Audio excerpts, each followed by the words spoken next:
Yeah, right. Good morning, good afternoon, good evening, good middle of the night for those of you joining us from Europe, I guess. I Welcome to the Medieval Buzz. And this week, Philip and I are going to be discussing a topic that keeps cropping up perennially, doesn't it? oh, Like every stop. once a week, I feel like these days. It's crazy. Hygiene. We're going to talk about hygiene in the Middle Yeah, Ages. your story And we're definitely keeps getting pulled into it Oh because my the gosh. thing is that this year was last year was a big deal because that video game Kingdom Come had a ton of bats in it, so everybody was talking about bats. But we thought this was going off in a positive area because they had bats in the game, which showed Yep. good level of hygiene. They showed people getting changed, so we were like, oh yeah, this is going places clothing wise. Well, I know you had your level of I criticizing it, mean, but yeah. when it comes down to those details, it was actually quite good. And Yeah, it they had wasn't bats bad. on top of it, and they had some good hygiene. So we thought we were leaving that conversation in a really positive light. But Yeah. now we've come a good few months in, and now we have academics and famous historians on YouTube. I won't be going naming names unless you want to, but Oh, literally just blatantly saying people in the medieval era had no under women had no underwear in the medieval period, and it's like, like right. what the It's like hell? a thousand. It's like for it, I don't understand why people think women are so different now than they've always been. Like, why is it? Do you think we've evolved new body parts in the last 100 years? Is something changed that drastically that you think women are any different now? And it's like if you look at the world now, Mm, um, women now, not all women wear underpants. yeah, Some do, some don't. mm, Why can't that be the way women have always been? Why is it? Why yeah, does it have to be they never did? There's a modern invention. It's really remarkable, and there are people who will die on the hill of women didn't wear underpants. yeah. And those same people sometimes will disturbingly die on the hill of during their menses, during their periods, women just freely bled into their clothes because that's comfortable and would smell That's so sweet. completely insane. It, We've gotten so excited now. We got completely blindsided to what the hell is yeah, going on in your background, yeah, Rachel. Everybody's just like, yeah. "Whoa, Rachel, what the hell is going on It's here? Where real. are you?" This is real. This is not CGI.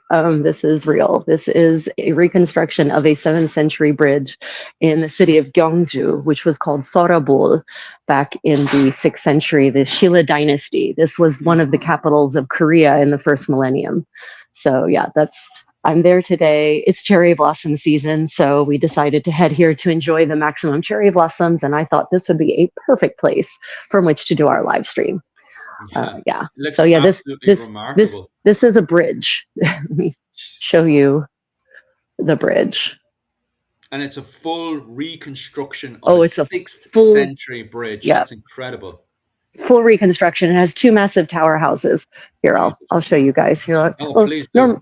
normally this is not the point of this stream, but y'all are going to be super. You're going to love what I'm about to show you. So so yeah, it has two gatehouses. God, I won't be able to see anything because it's so bright out here. It has two gatehouses. How do I make this thing turn around? Camera. Which camera? Maybe I'll just have to do it this way, Yeah, right? So this is the that's gatehouse of this thing, right? the level of detail is wild. Yeah, they went all out on this thing, and Why couldn't Ireland do something like that? because Ireland doesn't have rich fuckers who will donate lots of money to these sorts of I don't know. We also have a these sorts of government. initiatives, right? Yeah, yeah. We also have a Yeah, government that's absolutely diabolical. yeah. So yeah, that's where I am right now. And they spent a decade excavating the creek around here so Mm, that they could figure out exactly what this all was. mm, And they found pieces of the bridge, actually. And they found timbers, in fact, in the mud. So they were able, based on illustrations of similar structures, mm. they were able to reconstruct it And so now you can actually, it's free. It's free. You don't have to pay to come onto this. You can just come and hang out here all day. And some people do, because it's gorgeous. I mean, you've got this Yeah. beautiful view of this 600-year-old village over there that still has, still the traditional style village, car free, cherry blossoms. It's, one of the most beautiful places in the world, possibly. Very good question that fits into Yeah. what you just said there.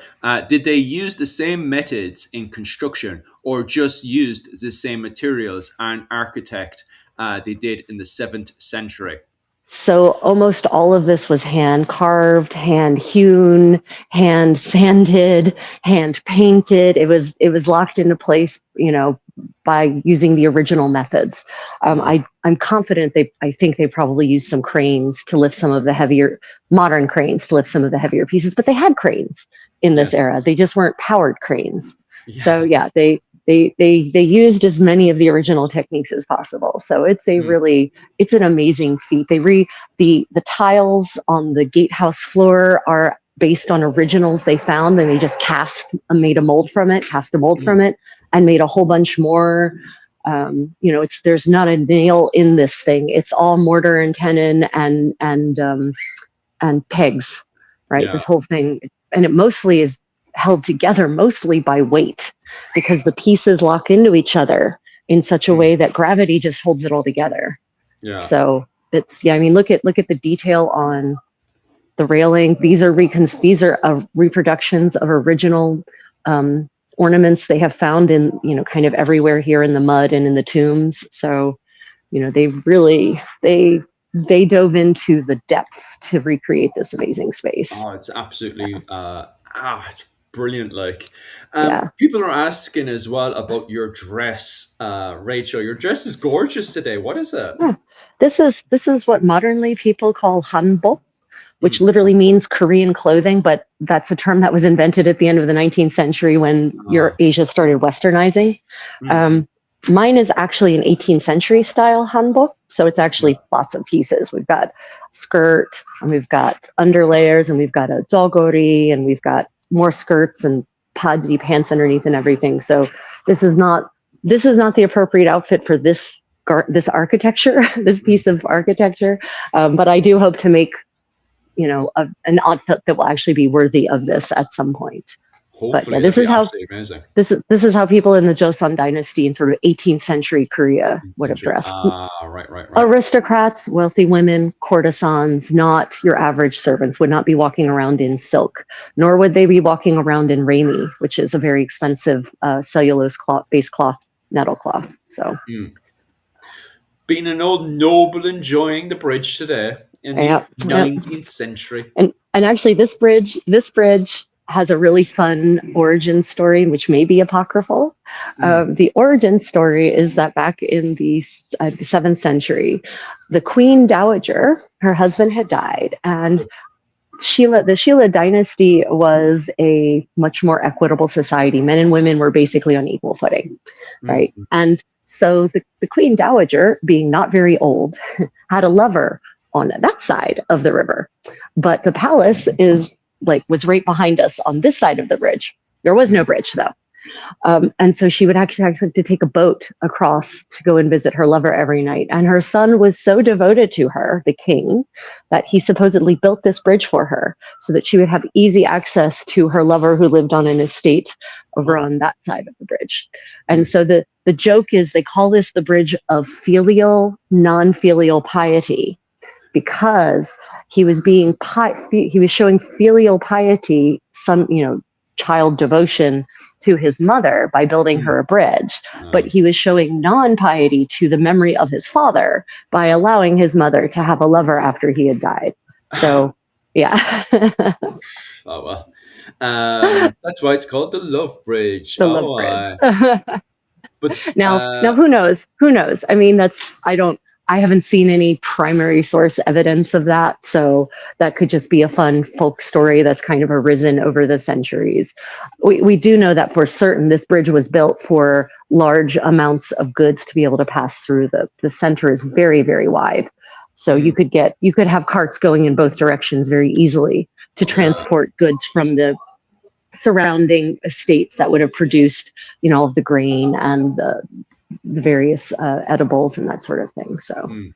Now, I'm terrible at Korean history, so I don't know which way to ask this question, but there's a quite interesting question, all right. mhm. But would they have chased away poors and beggars? I'm assuming chased away from the bridge, often times in the past or and in present. Oh goodness, They right. don't like poor or beggars hanging around to fancy places, do they?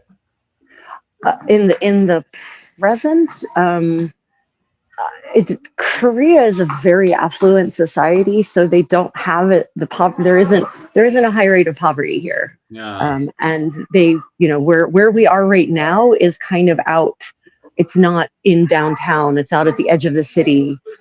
This isn't a place where people would come and beg. But that's not done so much in Yeah. Korea. It's not nearly as Same. common as it is in the West. Japan doesn't have beggars. It's homeless people, but it doesn't have poverty. Like the homeless people here, they woke up and were like, "Oh, society's not for me," and they've chosen to sleep out in the on the outside. And there are people who go out there, look after them, and try to bring them into society. But what happens is they become too comfortable because, and we've said this a few times. All right, trying to live in Japanese society right now because of the work culture is just too much. So people are Right. literally choosing to sleep outside rather than be a part of society again. So you Yeah. don't have beggars. Like beggars don't really exist in Japan. You have homeless people, but you do not have beggars, and Yeah. it's a massive difference compared to Ireland. In Ireland, you full on have poverty, very very bad homeless poverty in Ireland.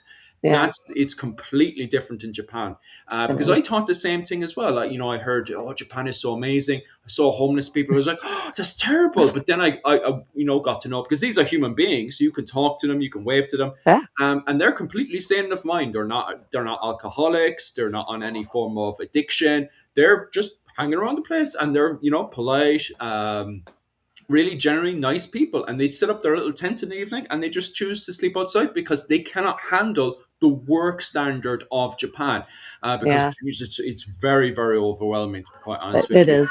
It Mm, is. There's a comment. I'm not in Seoul. We're in Gyeongju. We're in the south of Korea. So yeah, Seoul. So I just want everyone to understand that Seoul is not Korea. Seoul mm, is in Korea. It does not represent the country as a whole. mm, Seoul is its own, almost its own entity in many ways. Yes, there are still lots of homeless. There are homeless people. I didn't say there weren't mm. homeless people, but they're not begging, Okay. because there are a lot of food kitchens here. uh, Lots of food kitchens specifically aimed at the lower members of society. I volunteered at them, and they're actually I've talked to some of the people there, the patrons, the customers of these establishments, and they tell me that they actually have mapped out where the best soup kitchens are. They don't just serve soup though; they get a full meal.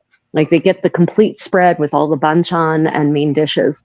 But there is definitely still a large number of homeless people concentrated up in Seoul. They tend to sleep in the underground passages, mm. that are there as part of kind of the underground metro system. But you just don't see them out begging very often. It's very, very rare, very Mm. rare. Not like Europe, where in Europe you encounter beggars all the time, Oh, right? it's so bad, All the with the time. homeless crisis in Europe right now. Oh, it's very, Yeah, very bad. I'm not going to go into politics because yeah, last yeah. That's not 24 hours that's not our has gotten that's not very the point. bad. That's Yeah, not the point of this conversation. yeah, for Yeah. sure. Yeah. And But in the Shilla dynasty, when this bridge was built, so we're mm, talking the Shilla dynasty, uh, sort of the Shilla kingdom arises first in the first century BC, and it eventually, like Rome, spreads out, conquers all the other kingdoms around, incorporates them into their confederacy, and so it lasts until the early 10th century. So the Shilla dynasty is, the gap between wealthy and poor was much, much narrower than it is mm, now. And there was much, the system was much more equitable. There was more care for making sure that everyone was taken care of. Um, I don't, it's, I don't have access to the kinds of documents that could tell me about beggars in this era, because we don't have many records that have survived from this era. We have mm, records that have survived from the 10th, 11th, and 12th and 13th century that talk about this era, mm, or rather the 11th, 12th, and 13th century. But those, you always have to wonder, well, how accurate is something that was compiled centuries after the event? Mm. So it's not something I can tell you so much. I can tell you that um, that if I can guarantee you, if beggars were to set up at either end of this bridge, they would be shooed away by the tourist authorities. Okay. But I don't think they would do it. It just wouldn't. Mm. It's not something that we would do. Mm. Yeah. The Mongol invasion. Yeah, the Mongols invaded here, but especially not the Mongols invasion that caused the record issue. The Mongols did invade here. They burnt this bridge to the ground, Oh, by the way. no. Yeah, Was in that the the 13th original they century. burned? But yeah, they burnt the original one to the ground. Oh. And they burnt, there was a gorgeous temple with a 12-story pagoda that was built by Queen Sondok in the Yeah. 7th century. They burnt it to the ground. They were basically trying to demoralize everyone, by saying, "Oh, look, well, if you don't abide by our governance, then this is what we're going to keep doing to you." So, yeah. Were the Mongolians successful? I know this is going out of your field of expertise, but I'm just wondering if you just generally knew the answer to this one. But were the Mongolians successful in conquering Korea the way they were in China? It became a client state. They did not take over. What they did was they married their women. So the Koryal women, that's the Koryal dynasty. Koryal queens were generally Mongolian. Okay, that's interesting. And part of the exchange was, we will give you our Mongolian women and you will give us some of your beautiful Koryal women, right? Right, Because in Asia at that time, Korean, what's now Korea, well, depending on the era, could have been something else. But women from this part of the world were famed for being very, very beautiful because their faces were much more oval. And their features, they had paler skin. Their faces were more oval. They had more delicate features. And this is not me saying this. I'm quoting from original sources, right? And so what some historians joke that the Mongols invaded Korea not for political purposes, but for the women. Yeah. So, it's funny because you hear the same thing said today from the Japanese. There's a lot of Japanese people that love are the Korean women or women here in Okinawa. You're loving that. I'm trying to show people this is not AI. This is real. It's definitely not AI. Who said it was not AI? AI? People are coming on with, is she really there? I'm really here. I'm really in Korea. It's really cherry blossom season. See, really Korea. Koreans with their cameras on sticks, which is, and I don't know, could you hear that bird? That was a pheasant.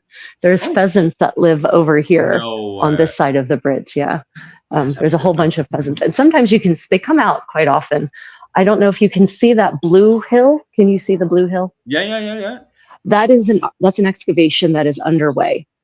So this over here was the fortress, was the royal palace, and you can see the earthworks. Those are man-made.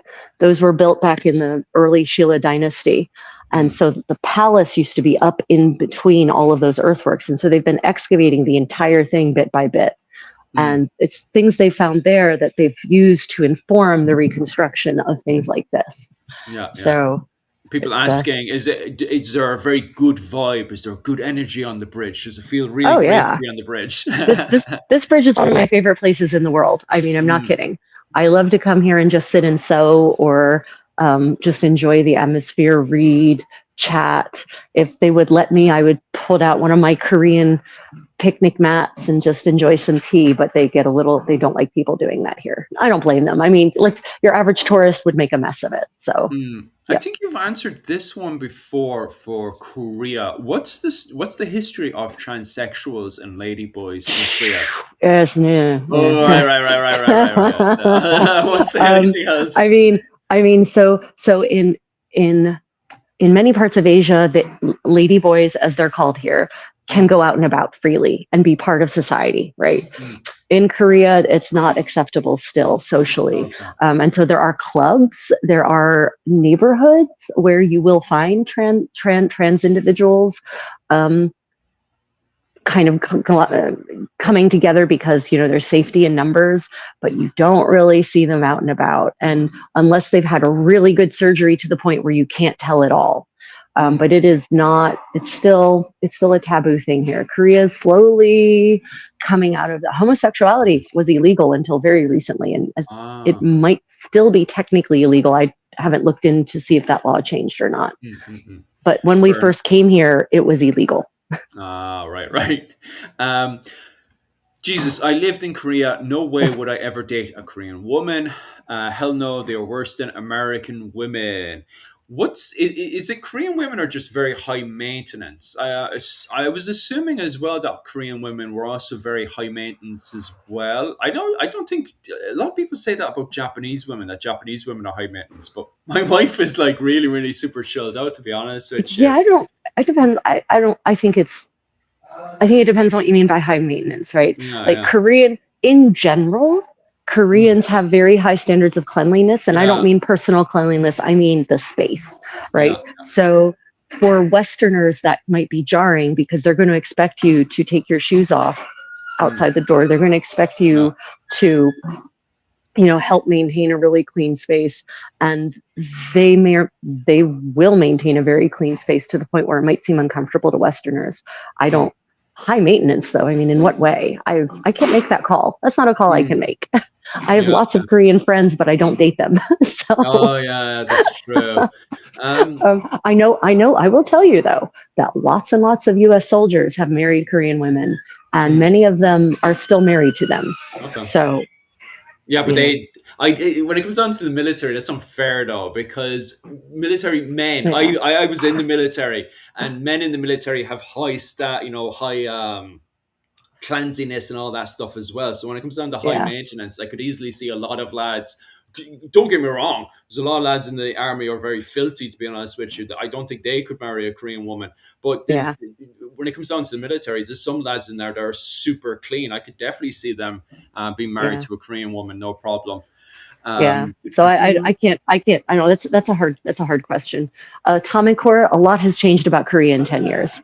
especially the trash situation. Korea is now one of the cleanest countries in Asia, easily. Oh, was it bad at um, one stage? yeah, yeah, Oh, I didn't know that. yeah. So he says that people used to put the food garbage all over the streets. Mm, So many apartment complexes now have their own internal trash handling facilities that you never see garbage bags on the streets at all. mm. So yeah, God, I could never imagine that because yeah, these days I look so much into YouTube and stuff and see how clean Korea is on YouTube. So I could never imagine it. To be honest with you, yeah. I'll have Yeah, to it's ask not. I your mean, wife about that. in the 12 years since we came here for the first time, there has definitely, when we were here 12 years ago, that was absolutely the case. Mm, But Korea's rate of development is breathtaking, almost in a literal sense. It feels like it's moving so fast mm, to become one of the cleanest, most modern, best developed countries in the world. mm. So yeah, yeah, That's really awesome. Talking about cleanliness, what's the story yes. about cleanliness in Korea during the medieval period before we move back over to Europe? I mean, What's this? Koreans, yeah, Uh, super clean, super clean. You know, cleanliness has historically by most people has been viewed extremely important, but in mm, Korea and in Asia it's generally, you know, everywhere has been viewed as important, not just cleanliness of your person but cleanliness of your home. yeah. Koreans used to bathe in the streams, in the creeks. We have actually illustrations from the 18th and 19th century of women bathing in the creek, and Mm, mhm. it's very interesting because they're actually wearing clothes kind of like mine, and they Yeah. just basically like hike their chima up, their skirts up, but they remove any pants or underpants, and then they just kind of squat in the river and they clean that way because the rivers here, if you look, see down there, right? It's dammed at that one end, so it's a little bit deeper than it might normally be. But if you look past that, the rivers aren't necessarily super deep. They're not navigable in many Mm, places. So, it's more like a creek. You can't immerse yourself, but you can definitely use the water to get clean. And they had uh, basins. They had basins at home. They had soap. They had lots of ways to clean their hair. So, Korea has kind of historically always been a very clean place. And even there, and I don't have one on this joggery, there's mm, actually this white band that you attach all the way around. Comes into popularity in the 16th century, it seems. This white band that gets attached on top of the decorative collar. And that white band is the thing that absorbs all the dirt and the oils that invariably kind of build up on your skin as the day goes through. And then eventually you just remove that band and replace it because you can't clean it anymore. It's too dirty. mm. Ah, right, right, gotcha. Yeah. And what? How clean is the water in Korea? Oh, Is now one it's really question. now it's really clean. So we have otters Ah, In Daegu, where we spend a lot of our time. We keep catching the otters out and about these last couple of weeks. So in the that sounds river, amazing. in the river that cuts through a 4 million person city. See, not AI. What the real? No way. Not AI. Mm, Yeah, so the water is so clean that there has been a complete rebound of the wildlife here. There are so many beautiful water birds, so many fish, otters in the cities. So the water's got to be in a pretty healthy state when everything is thriving that way. So it's mm. definitely, again, big change in the last 12 years. Would I drink the water from the river? No, but I wouldn't drink the water from any river in any city in the world. Yeah. And Well, that's just mostly because runoff from the road, no matter what, the yeah, runoff from the road is going to end up in the river. yeah. And cars leak oil and they leak gas and brake fluid and dust from the tires, right? And that all just kind of gets washed into the river. Mm. So I Supposedly wouldn't drink rivers. it, Yeah, but I wouldn't be worried about it getting on my skin. yeah. Supposedly the rivers in Okinawa were very, very clean until recently, and now they've done Mm, recent tests, and now they're all poisoned between the chemicals coming out of various factories, and now plastics as well. So all the right. rivers in Okinawa now are poisoned, so you can't drink them Yeah. anymore. No, and I mean, I don't, it's funny. So that brings us to the topic of medieval hygiene. I just Mm. recently learned something about Paris in the Middle Ages. Oh, So there's, in the 14th century, there is a manual of household, basically a guide to how to be the best housewife, but the okay. housewife of a very large, wealthy household. Mm, mm, And mm. this is written by a husband, an elderly husband for his young bride, because he knows he's going to die of old age. Yeah. She's going to outlive him. She's going to get a second husband. He wants her to have a successful second marriage. And in it, he says, whenever he talks about needing water Mm, for anything, he says, go to the Seine to get the water, because the Seine, the river that flows through the center of Paris, had the cleanest water.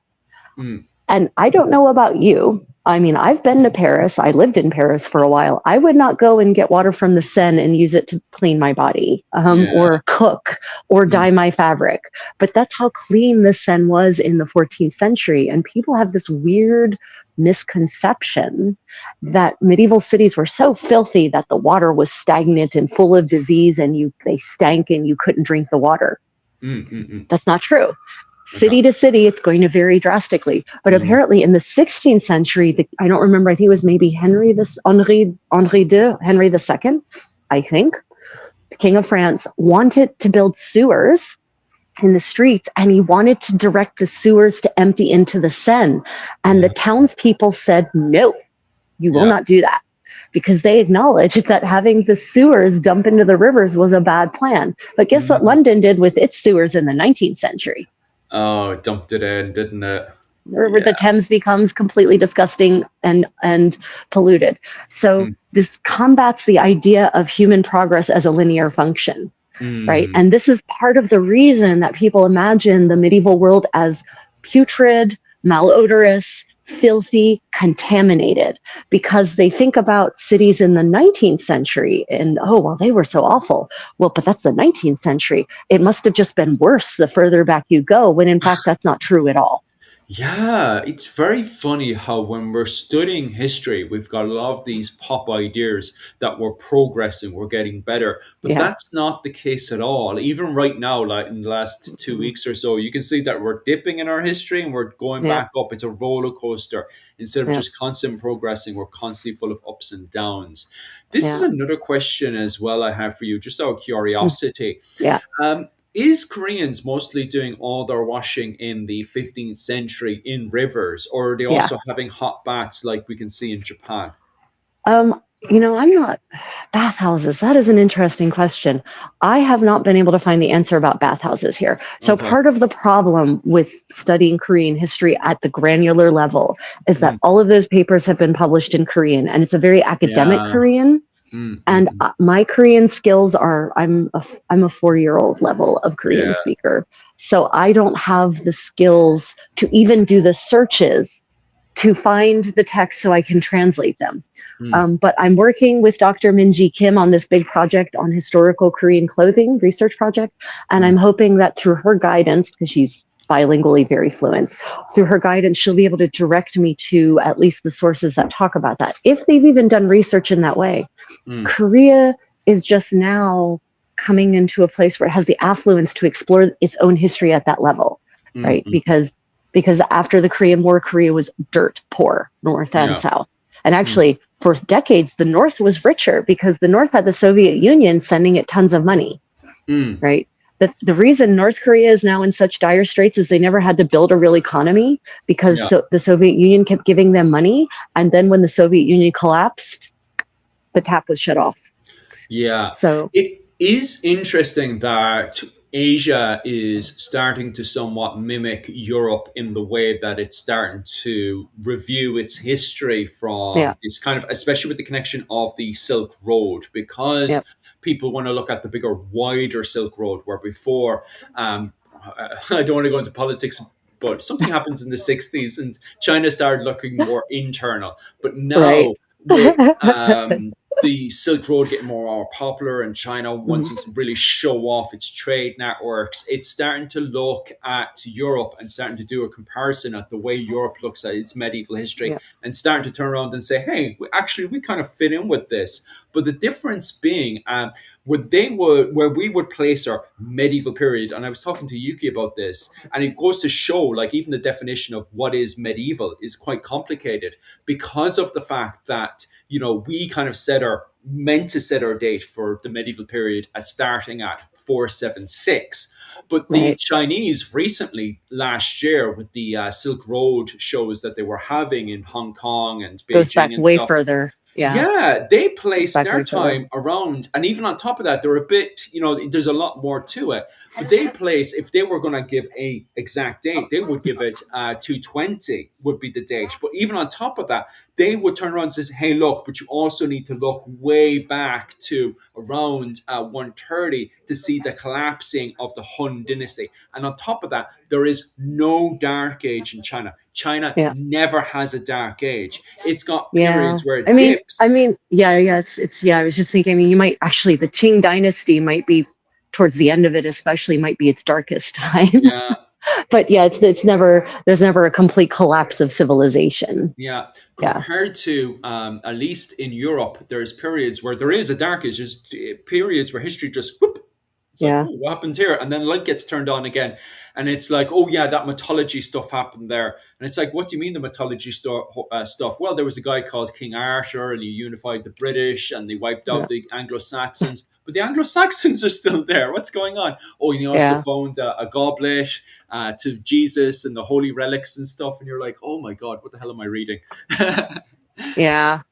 Yeah, it's a fantasy tale for certain. Oh, yeah, but it's Yeah. just interesting that the interpretation, although we're starting to align with Chinese history, even medieval period itself isn't properly defined yet.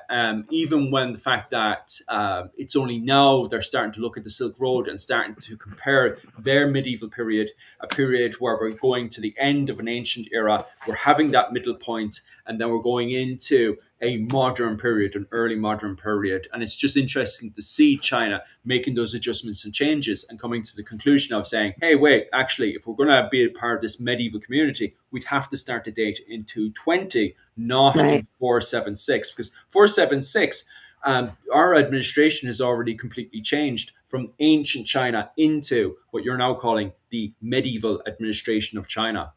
Yeah. Yeah. I just there was a comment, come on, chase these people out. I'm not certain about whom you're speaking. I might not be seeing all of the comments. The live stream chat can sometimes, ironically, not show me the person live streaming everything that's being said. Um, so I'm not certain. Philip, do you see anything in the chat that I looks like think that it's person's just joking around and calling you a spy. I think they're just oh, having a oh, laugh. I don't know. these people are only here to destroy and distort our rich and timeless Oriental culture. Um, I think you're a I don't know. troll. I I, would I say. don't know what people you're talking about. I'm actually in the process of researching and bringing to light the beauty and richness of Mm. Korean culture. So that's the opposite of destruction, I guess.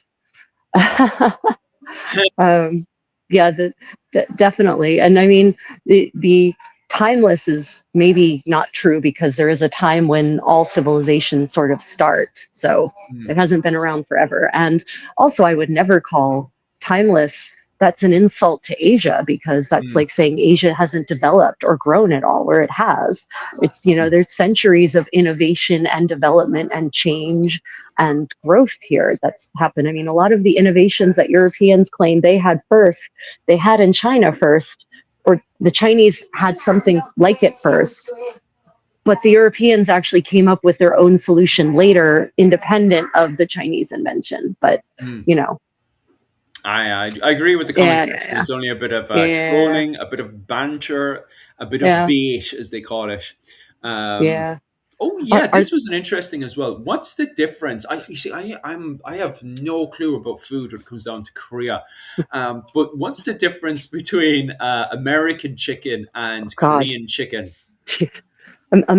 American chickens look like they've had boob jobs, right? Like they're so Yeah.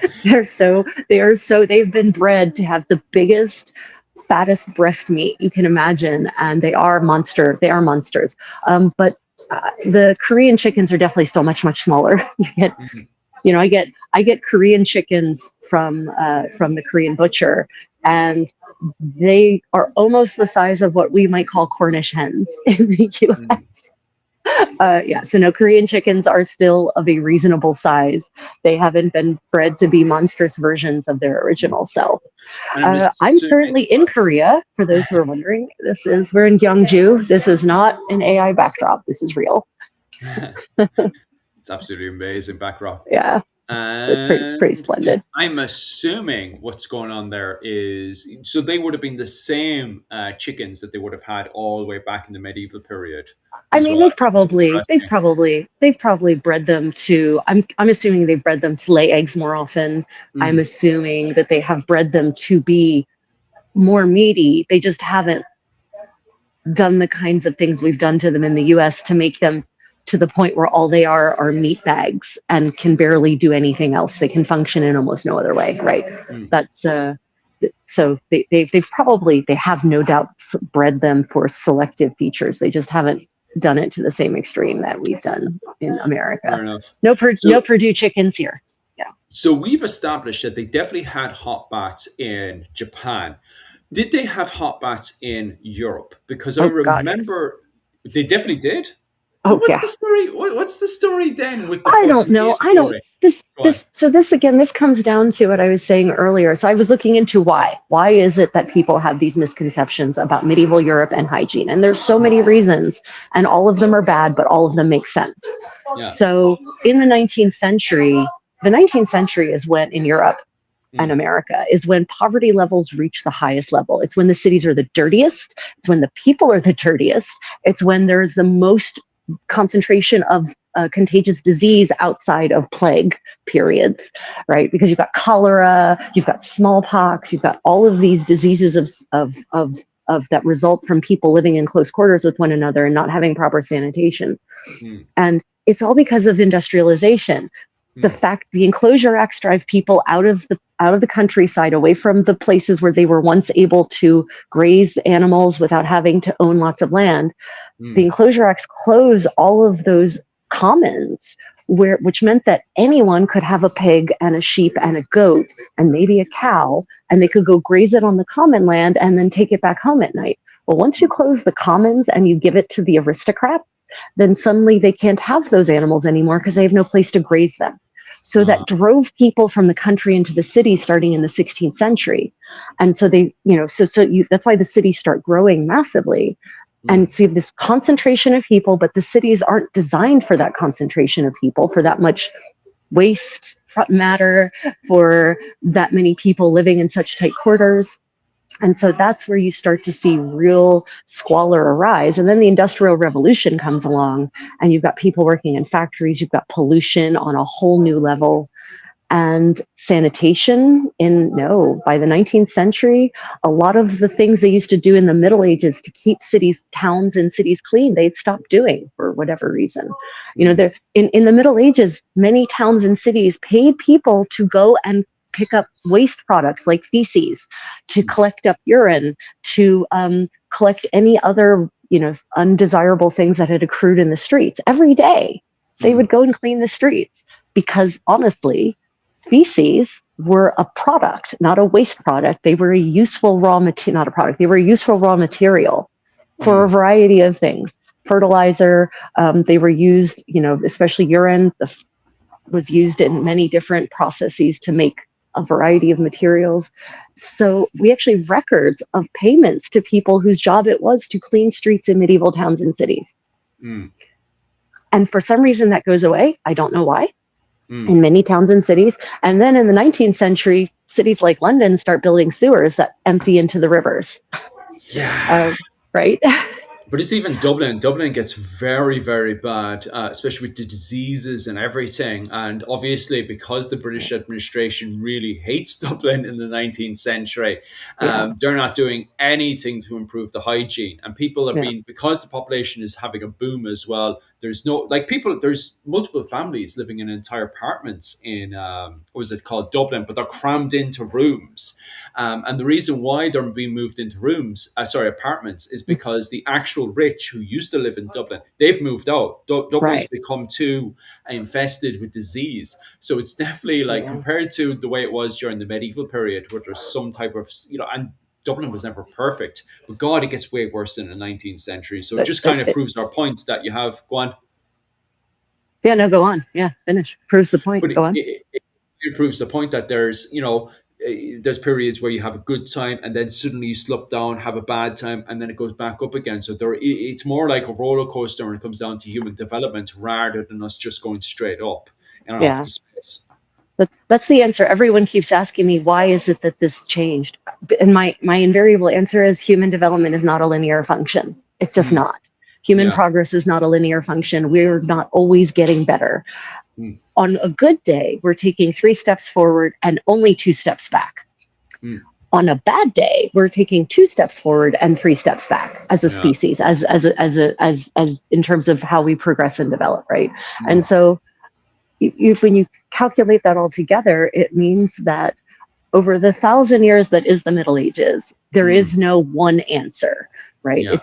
It's the 1,000 years of the Middle Ages is not the same. All medieval cities and towns are not the same. And even the same city or town over that 1,000 years can go from being more or less developed, depending on what's happening.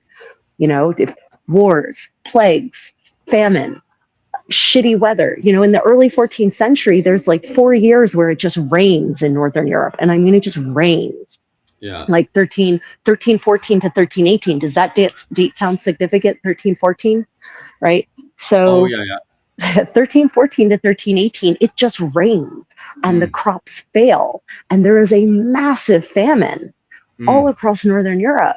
And that kind of weakens the population so that when the Black Death comes along, when Yersinia pestis pays a visit, well, the population isn't necessarily at its best anyway, because all the people who grew up during that famine grew up with malnutrition, right? They had deficits. So they might not have had the best immune systems to cope with, the plague. And that might actually be one of the things that made a difference between who survived and who didn't. There's studies coming out about that now. They're trying to look at the people who survived the plague versus the people who died in the plague cemetery or the plague grave pits. And they're looking at the role nutrition may or may not have played in immunity. It's interesting. All right. Gary also has a very good point as well, is that the Romans had built bats during the ancient eras. And so even as we go into the medieval period, we already have bats in Europe. They're there. Did they rebuild those? What happened to the bats during the medieval period? So we have to talk about the Justinian plague again. Okay. I don't know why the Justinian plague is never mentioned in most history classes, most high school history classes, right? No one hears about it. We hear about the Black Death. We hear about the Great Plague in London, but no one talks about the Justinian plague. It's like the first millennium doesn't even matter. It's like, well, Rome ends in 476 and that's all she wrote. But that isn't. Rome doesn't end, right? It doesn't. Roman civilization does not end in 476. It's not like one day everyone had working sewers and the next day they didn't.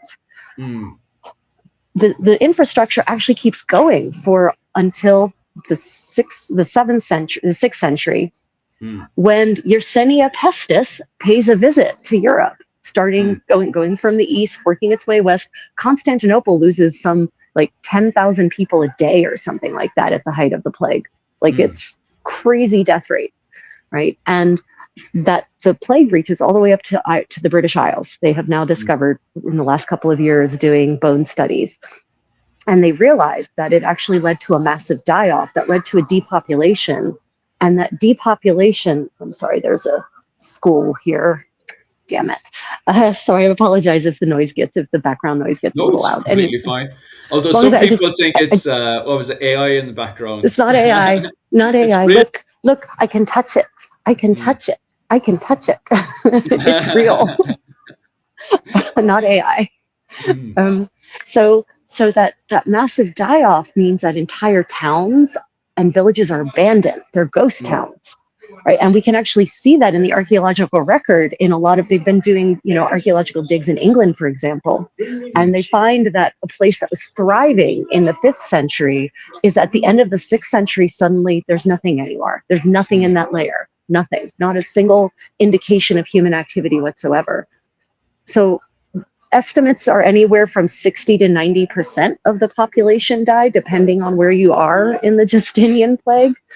And so that massive level of die-off means that the level of you no longer have critical mass to maintain the technology, right? Complex infrastructure requires a lot of people to maintain it. It requires people who know how to maintain it. You need engineers. You need professionals, skilled professionals who know how to make concrete that heals itself. You need skilled professionals who know how to build domes and maintain domes. You need skilled professionals who understand, masonry. And when you have that kind of die-off, all people care after that, during that, and after that, in the immediate aftermath is surviving, right? Yes. You can't devote effort to maintaining beautiful bathhouses anymore. Yeah. So in a lot of places, those bathhouses do close, just because either there's not enough people left to use them and or maintain them. A few questions about your clothing as well. Why do you have red? Is red popular in Korea? And there was one more, and one person thinks, is it to keep evil away? Does red in Korea keep evil away? Red, a color that keeps evil. So as you can tell, red is indeed very prominent, not just in terms of clothing. Yes, red in clothing is very popular up until the early Joseon dynasty, where it's not that it stops being popular, it's that red gets designated a royal color. Super popular. But we actually have an extant dogori, that's this layer, from the 16th century, that is this amazing cloth of gold red damask. And they reconstructed it at the museum that's local to me and actually showed how they remade the fabric in the original fashion. And it's this gorgeous shade of red. And that was just a regular old noblewoman. That was not a queen or anything like that. I haven't actually heard that red is a particular, that it offers some kind of particular talisman against evil, or that but it is one of the 5 primary colors. It's one of the 5 elements, right? So it is a very important color from that perspective, and probably no doubt was meant to convey some kind of protection, but I haven't heard any lore about it being particularly protective. Just jumping back over, so we have houses that are shut down going into Justinian plague, with so many people dying off. When it comes down to hygiene, then going into the early medieval period and the medieval period, what techniques from the Romans survived and what's lost? How does hygiene change going from the ancient Roman world into the medieval European world? So it seems that people are still keeping clean. And there's actually a historian who writes about the barbarians, the Germanic tribes that were kind of successively entering Europe from moving east to west. And he talks about how they bathed in the rivers, right? even these nomadic peoples who don't have architecture because they're nomadic at this stage, the people observing them who are, former Romans, depending on how you want to call them, the Mm. the people who were settled in the towns and villages, observing them, noted that they cleaned in the rivers. That for even when it was cold, they went to the river and they washed. Mm. So it seems that even in the first millennium, there is evidence of people finding ways to clean themselves. Okay, there's no bathhouse. Well, there's a river. It's cold, but you know what? If we move quickly, we can get the job done. Yeah. And we can move on. And all you need, you don't need a lot of fancy things to stay clean. Despite what someone very charmingly quoted as the everything shower that many of us take once a week, where we do all the things, right? We do the grooming, we do the treatments, the salt treatments, and all of the extra hair soakings, right? But really all you need is a cloth Yeah. and water. And that's it. Mm. You don't even need soap, right? A Yeah. cloth and water and rub-a-dub-dub. And that's it. Water is a solvent. It's the Yeah. universal solvent, right? Well, The only thing soap does is make it wetter. Basically, mm. it breaks the surface tension. Yeah, yeah. Well, this is the thing that always kind of annoys me is that people assume that these barbarous, savage people, especially from the Germanic areas, would not bash, and they would just, Yeah, that they were just kind of used to it. And I'm like, but yeah, how do you stop the itch? Because eventually your skin is going to get itchy because of all the dead cells and the buildup of everything. So yeah, it's like common sense would tell you there's a relief when you go down and you wash this stuff off. yeah. So that kind of thought process just doesn't get to me, to be honest with you. It's like a myth that just doesn't click. I Yeah, don't know. I like, it has to come from people who haven't tried it, right? Have yeah, you tried not bathing, not yeah, washing ever? Have you mm, tried just letting dirt build up on your skin? Does it feel good after yeah, months and months of doing that? Have you tried just leaving mud on your face? Like mm, just like they sell in all the medieval movies that they make now, right? There's people walking around with just mud just everywhere. yeah. And I mean, I get mud on my face and it dries, and I immediately start trying to get it because it's not comfortable.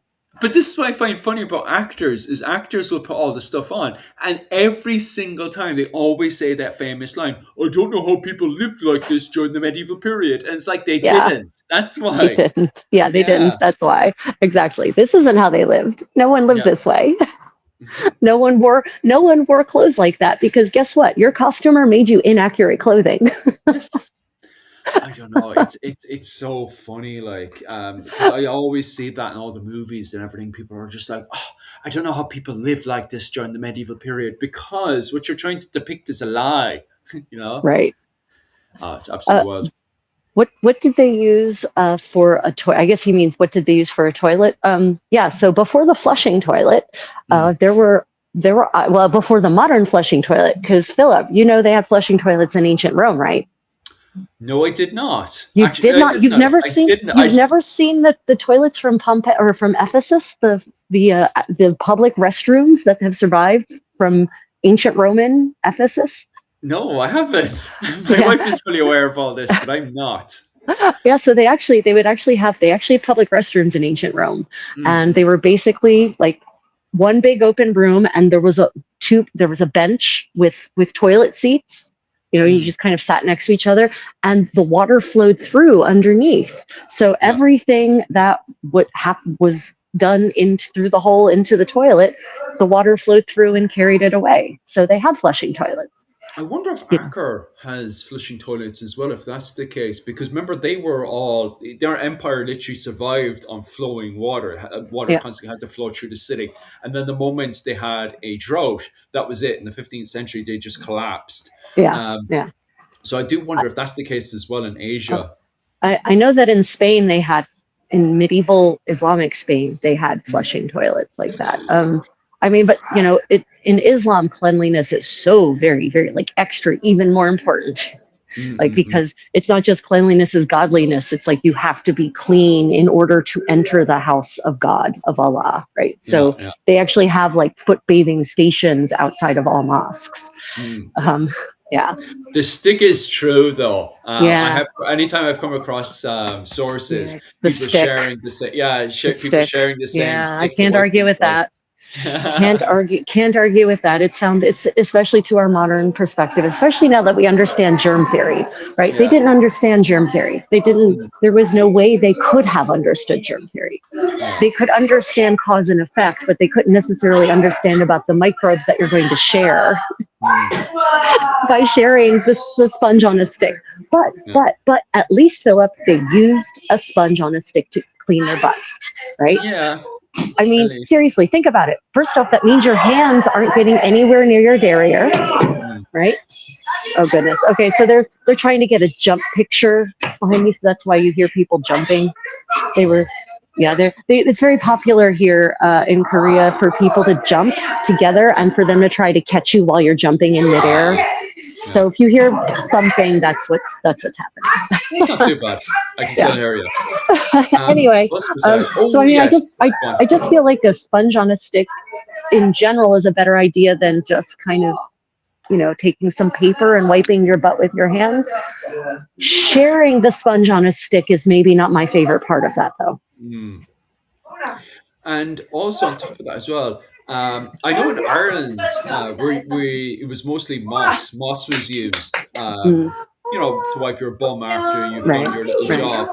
Um, what did women do at that time? Because I know this was a huge, massive mm, argument this week, right. especially yesterday. It was red hot, and it was around when women have their time of the month. How would they look after themselves?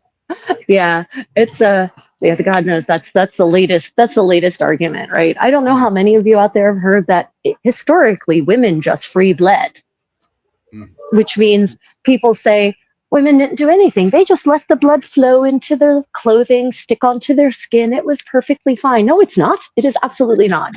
So, It's natural, so Rachel. I don't know what the problem is.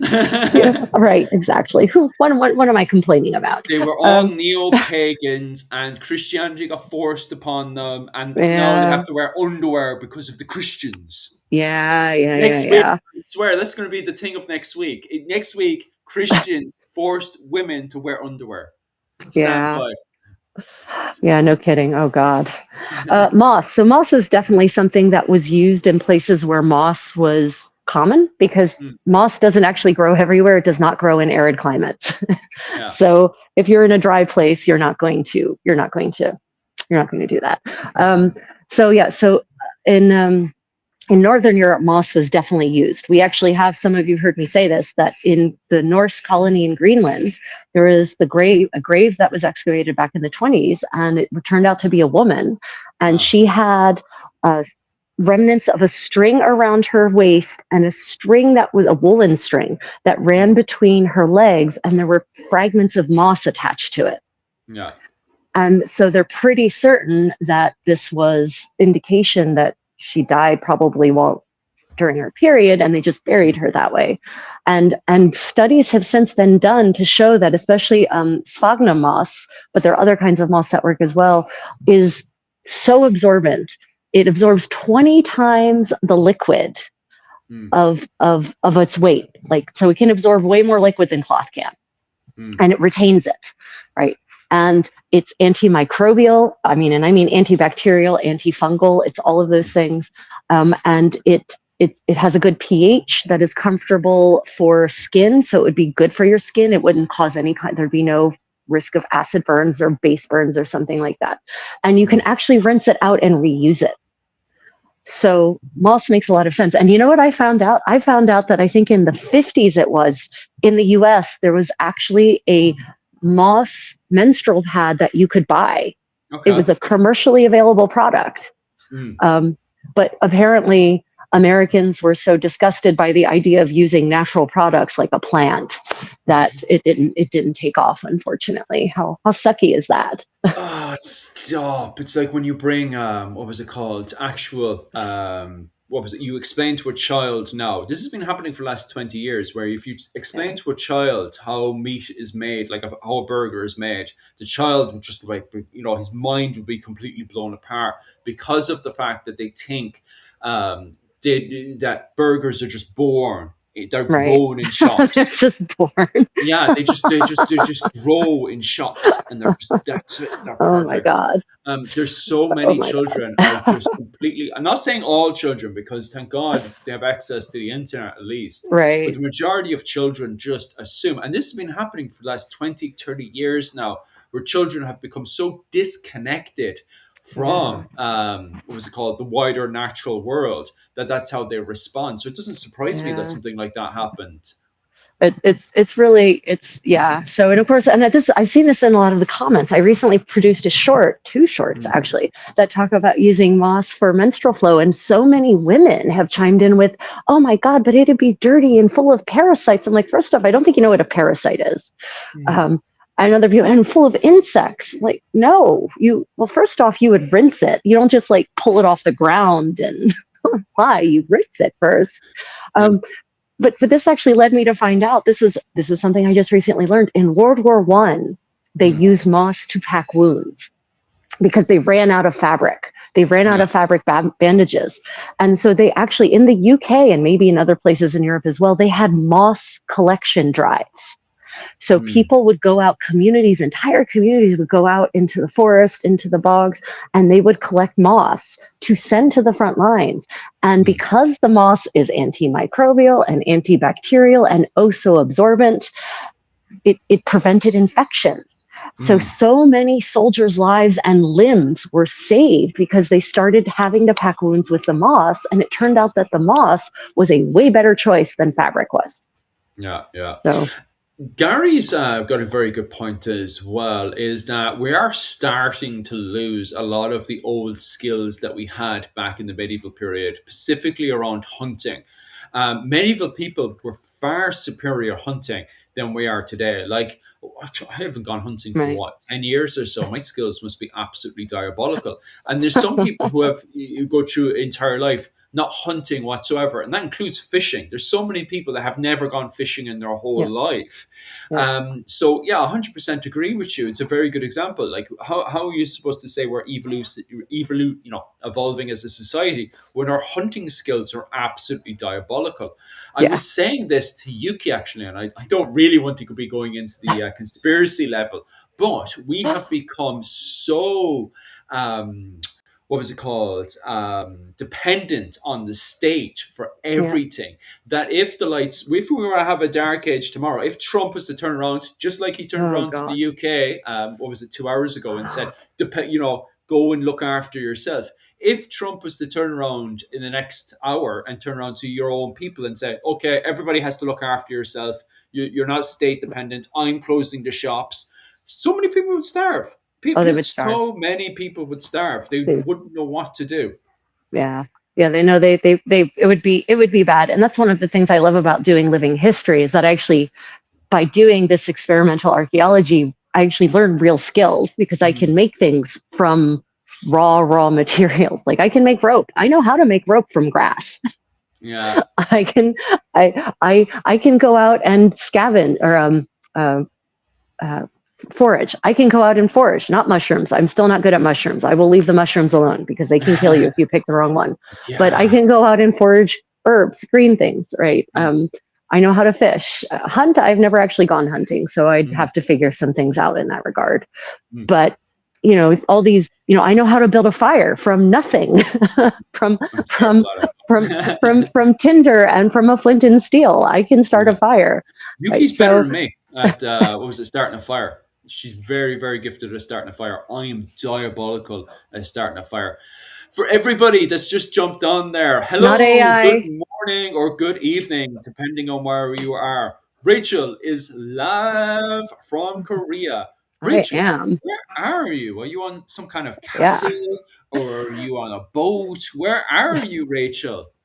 Yeah, so this is the bridge of filial nine non-filial piety Waldongyo, and I'm here in Gyeongju, South Korea. This is a reconstruction of an original 7th century bridge, right? So it was just opened in 2019. They finally opened it after years of research and construction. 19, Jesus. So it's a real bridge. This is not AI, guys. Yeah. Right. So what am I wearing?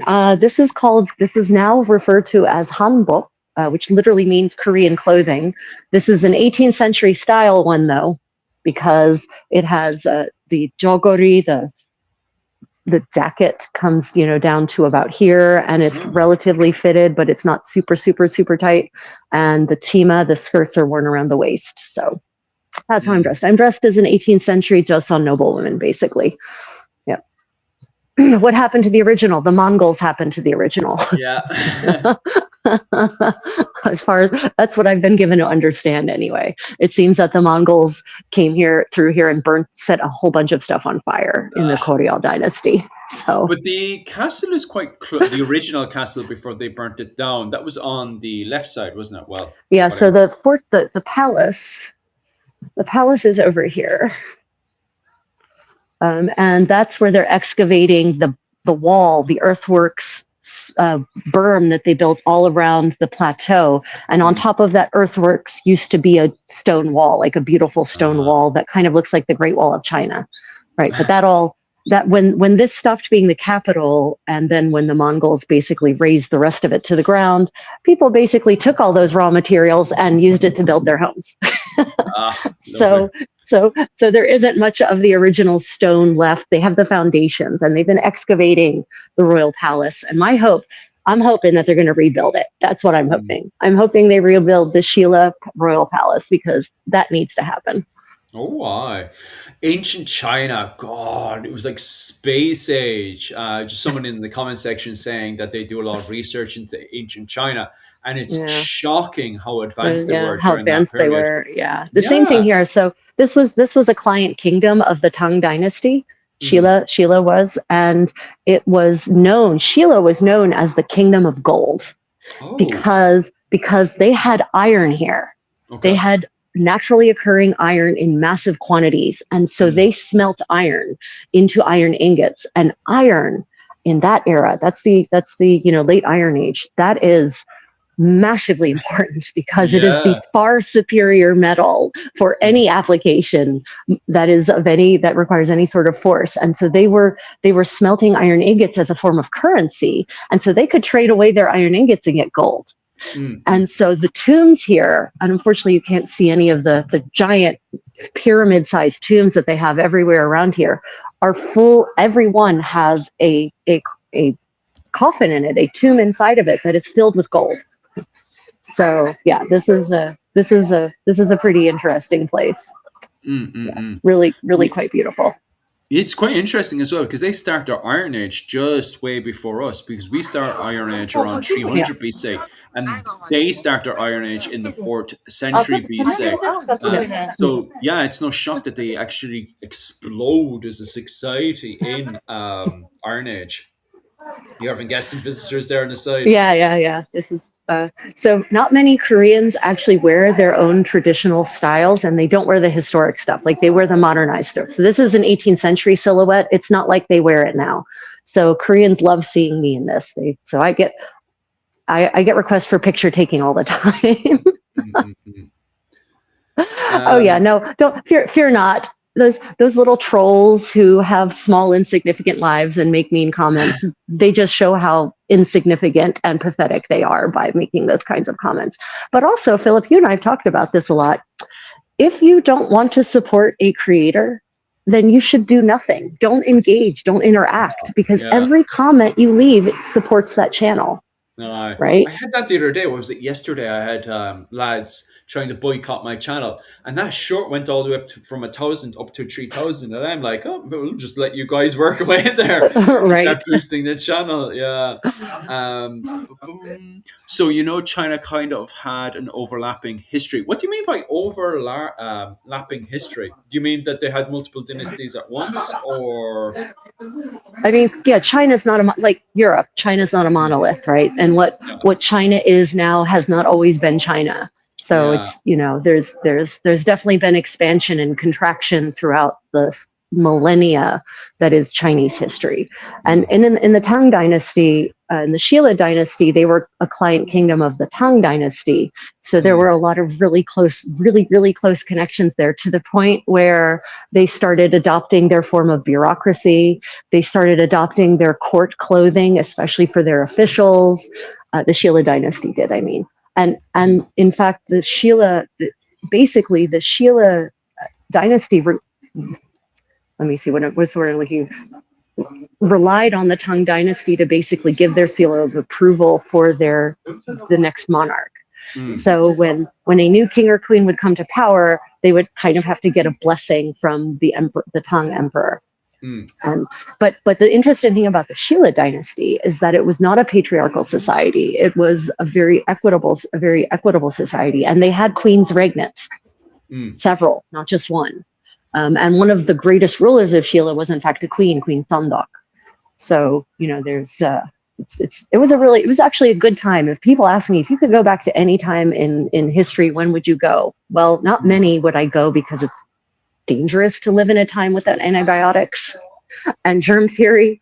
But the Shilla dynasty, I would probably go to the Shilla dynasty. It was a pretty safe time to be a woman, and the sanitation and seemed to have been really good. There were no pandemics, there were no epidemics, there were no plagues, as far as I can tell. So I would probably want to go back to the Shilla dynasty and see what life was really like.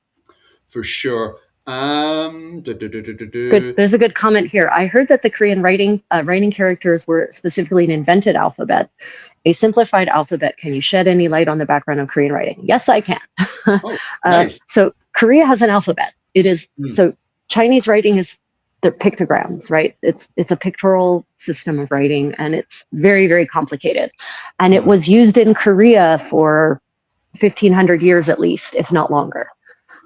But along comes this king called Sejong the Great in the 15th century. And it's interesting that in Europe, we start getting some enlightened princes who kind of all come about at that time as well.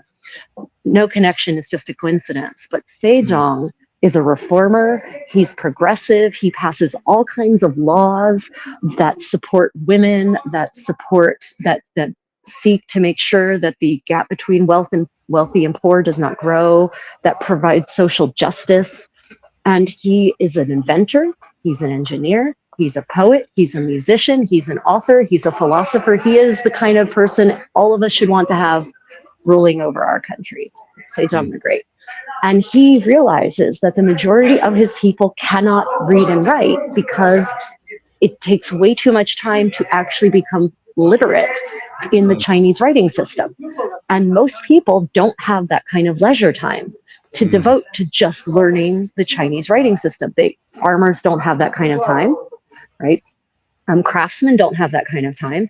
And so what he realized is that there were many of his subjects had no way to defend their own rights. They had no way to even know if they had rights, if a nobleman was taking advantage of them because they couldn't read the laws.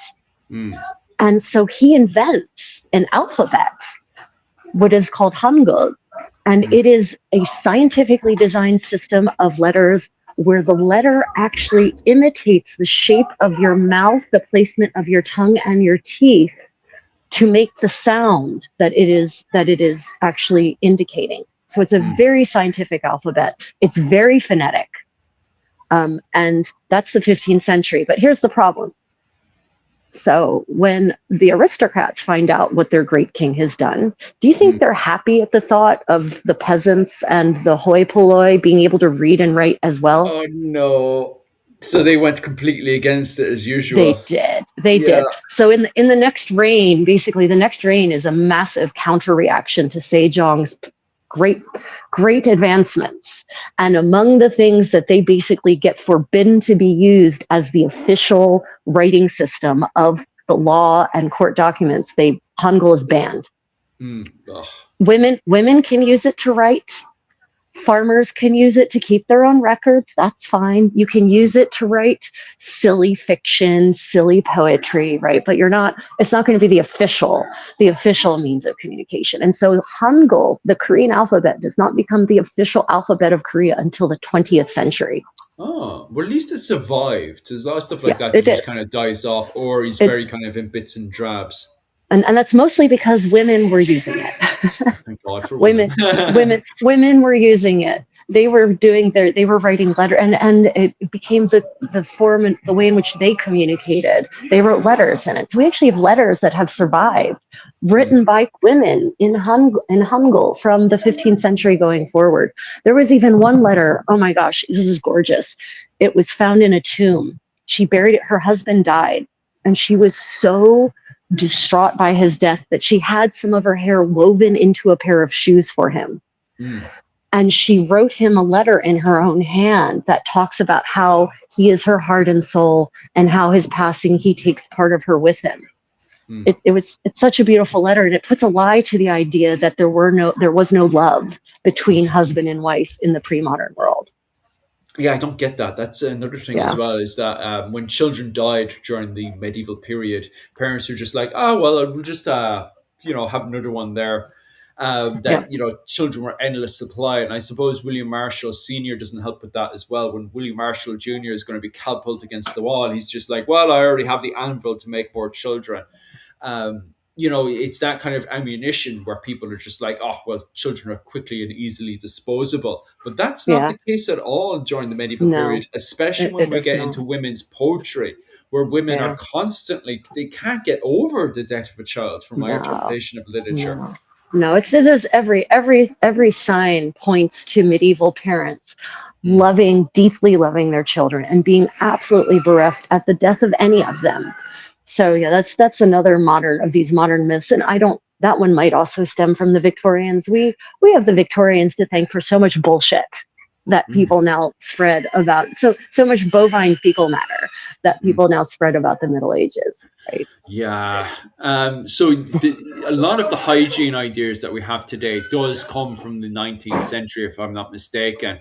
And Yeah. somebody else was asking as well about the Muslim world. Is hygiene within the Muslim world completely different to what we see in the European Christian world?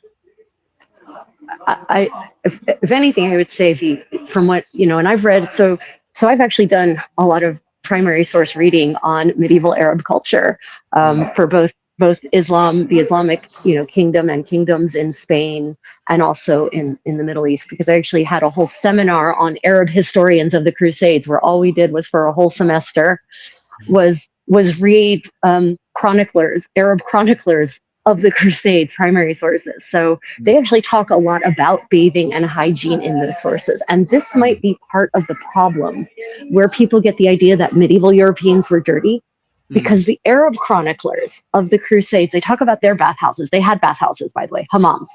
mm, So, and they went to them regularly. And they that was a continuation of the Roman tradition, mm. right? So these bathhouses were part of the ancient world, and the Arabs and all the different peoples who were living in the Middle East just kind of kept it going. Mm. And so cleanliness for them was extremely important. They were, if anything, more fastidious than the Europeans, but that's because they all had these really sophisticated bathhouses that were all still in operation. We're talking the 11th century, though. 11th, 12th century is when these chronicles stem to, right, Mm. are written. And so they talk about how the Europeans don't smell quite as sweet as them. Mm. That's not the same as them being dirty, though, right? No. Because in the Middle East they had access to a lot of resins, ready access to a lot of really sweet smelling resins, out of which they could make very powerful, very pungent perfumes. But Mm. in Europe they didn't have the access to those same strong smells. They had herbs, and those can smell nice, but it's not going to do the same thing that frankincense and myrrh will do for you. Yeah, very So true. And it's not the case, because someone in the comment section is just like, oh, it's just because the English were nasty during the medieval period. No, they just didn't have the same access the way Arabs did during the yeah, medieval period. and the Arabs, and there was one chronicler I read that commented on, this was funny, on a lack of jealousy Mm. that the Crusaders had for their women, Yeah. because he apparently observed how a Crusader brought his wife to one of the hammams, Mm. and he asked the barber there, um, who was on staff to provide barber services, shaving, because Arab men like to keep groomed as it were, Mm. manscaped. And according to the chronicle, and apparently the crusader asked the barber to groom his wife, shall we say, in Yeah. certain intimate areas of her body. And the chronicler was baffled. He's like, how can he not be jealous? How can he let this strange man perform? I mean, it's nothing sexual, but still, Mm. how could he allow him to do that? I don't understand these Europeans, these Franks, as they call Yeah. them. Oh, of They're course. so foreign to me. Mm. But it also showed that the Crusaders and their women, their wives who went with them, Mm. also took up this. They were very much interested in this level of hygiene, Mm. and so there is no doubt. It would not surprise me if there were not a shift in the wake of the Crusades in the level of hygiene that was pursued in Western Europe because of the Mm. exposure to that level of grooming Mm. in amongst the Arab, amongst the Arabs. I definitely would agree on that one because of the fact that you do seem to have a good standard of hygiene instead of Ireland. But Ireland was connected to the Arab world during the early medieval period, especially going into the Viking Age. Because at the very start of the Viking Age, around 840, you actually have people from what was it called? Iberia, which is modern day Spain and Portugal, actually Right. inside of the Great Hall of Dublin. And you have plenty of records of, Irish people batting. And on top of that as well, there's a source from England around the 10th century that talks about, quote unquote, Viking men, Norsemen stealing, what was it called? English women, but the English women willingly going off with these Norsemen because they smelled so good. Right. So I definitely would agree on that because of the connections the Viking world had with the Muslim world as well during that period. That the Yeah. rest of the world, the Frankish world and stuff, would have connected into that going into the Crusades for sure. Yeah, yeah. And so there's a good question. Did they have essential oils and perfumes? Essential oil is a product of distillation, Mm, and distillation is a relatively recent invention in human history, and it didn't make it into Europe until the later Middle Ages. mm. So there aren't really essential oils. I'm not, it is a much later introduction into Europe. Um, There might be, Perfumes, it depends. It depends on what you mean by perfumes, yeah. right? What is a perfume? Mm, What are the specific components that distinguish a perfume from sweet smelling water? mm, So what we know they had in Europe, we know they had infused water. We know in medieval Europe, we know that they would infuse water with sweet smelling flowers and sweet smelling herbs, and that mm, they would use that to bathe their bodies. They would use that to wash their bodies, rather. They would use it to wash their hair. mm, We know that they had mouthwashes. We know that they would also sometimes steep spices in oil, mm, right, to make the oil smell good. But that's not really an essential oil. That's just an infused oil. mm, But mm, spices are crazy expensive in the Middle Ages, so it's not just everyone is going to have sweet clove, smelling cinnamon oil to rub on their bodies or put in their hair. mm, But we mm, do know that Europeans absolutely ground up sweet smelling herbs and the wealthy spices and to make a powder. And we know that they would actually comb it through their hair. We know that they would actually I'm getting thumbs up from all the Koreans who are passing by, for all of those who think I shouldn't be wearing Korean clothing. Anyway, Yeah, um, yeah, exactly. Just racist morons. On top of that, as well, we also have was a few Koreans popping up in the chat as well, asking, "Are you in Korea as well, yes, Rachel? Where are you?" I am. I am in Gyeongju, everyone. This is the bridge of nine filial piety. It's a reconstruction of an original bridge from the 7th century. It Mm. was, as far as I know, I think I read it was destroyed by the Mongols in the 13th century. And it is a chilly day, but it's still beautiful. You can see cherry blossoms are springing. Over there is Gyeongju, the village at the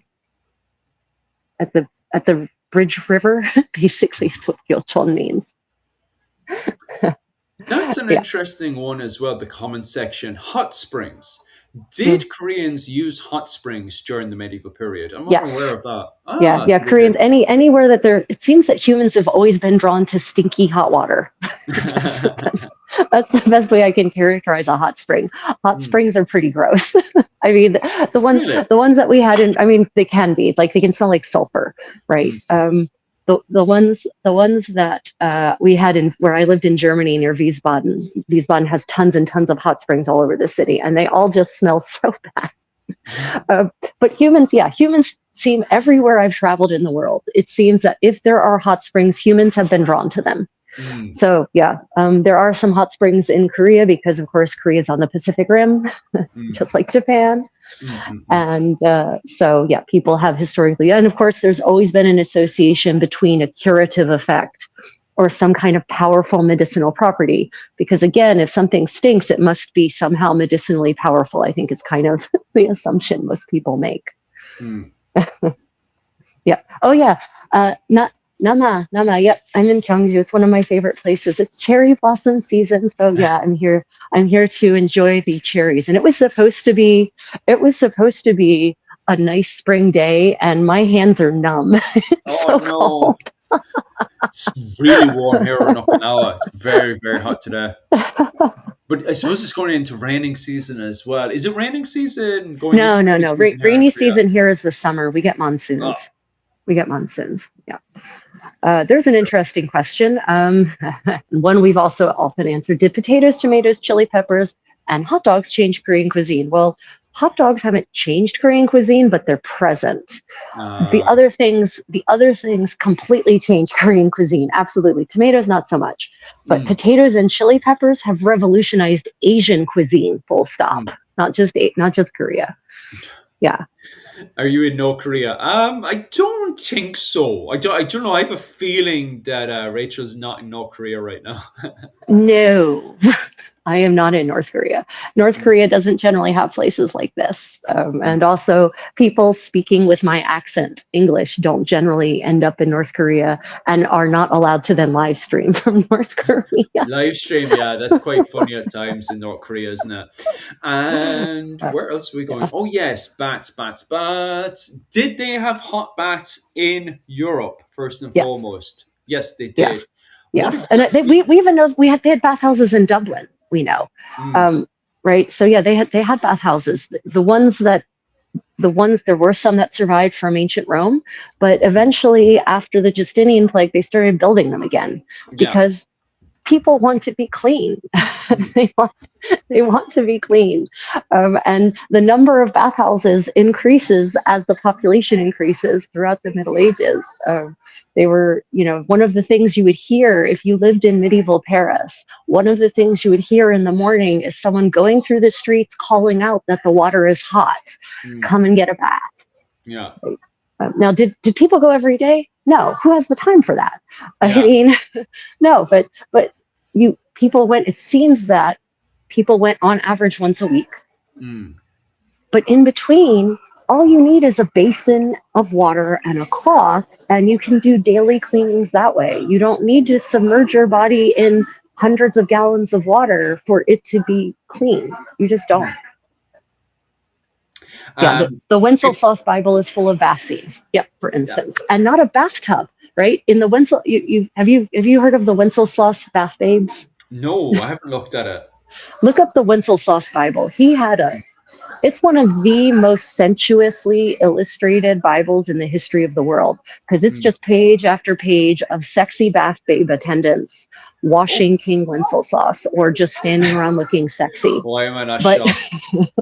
the men being bathed are sitting on a stool with Mm, a modesty fan in front of the relative bits, and they're being washed with mm, women holding a cloth. Right? There's no tub. They're not in a tub. yeah. They're just, you don't need a tub of water to be clean. That's not Mm. true. I'm sure we covered this before in the video game Kingdom Come Deliverance. It's in Kingdom Come Deliverance, if I'm not mistaken, is it? Yeah, I think so. Yep. Hmm. Or Deliverance Uh, 2, Kingdom Come yeah, the Deliverance second 2. one. Yeah, Yeah, the second one. yeah. And where else are we? There was some good comments. And oh yes, people looking for names. Yes, my name is Philip. This is Irish Yeah, medieval history. Definitely go over to my channel and check that out. And this is Rachel at the Creative Contessa. yeah, If you are looking for us, we are over on Facebook, Instagram, TikTok, YouTube, you name it. We probably most likely we're have a probably there. social page on it for both Rachel at the Creative Contessa and myself, Irish Medieval History.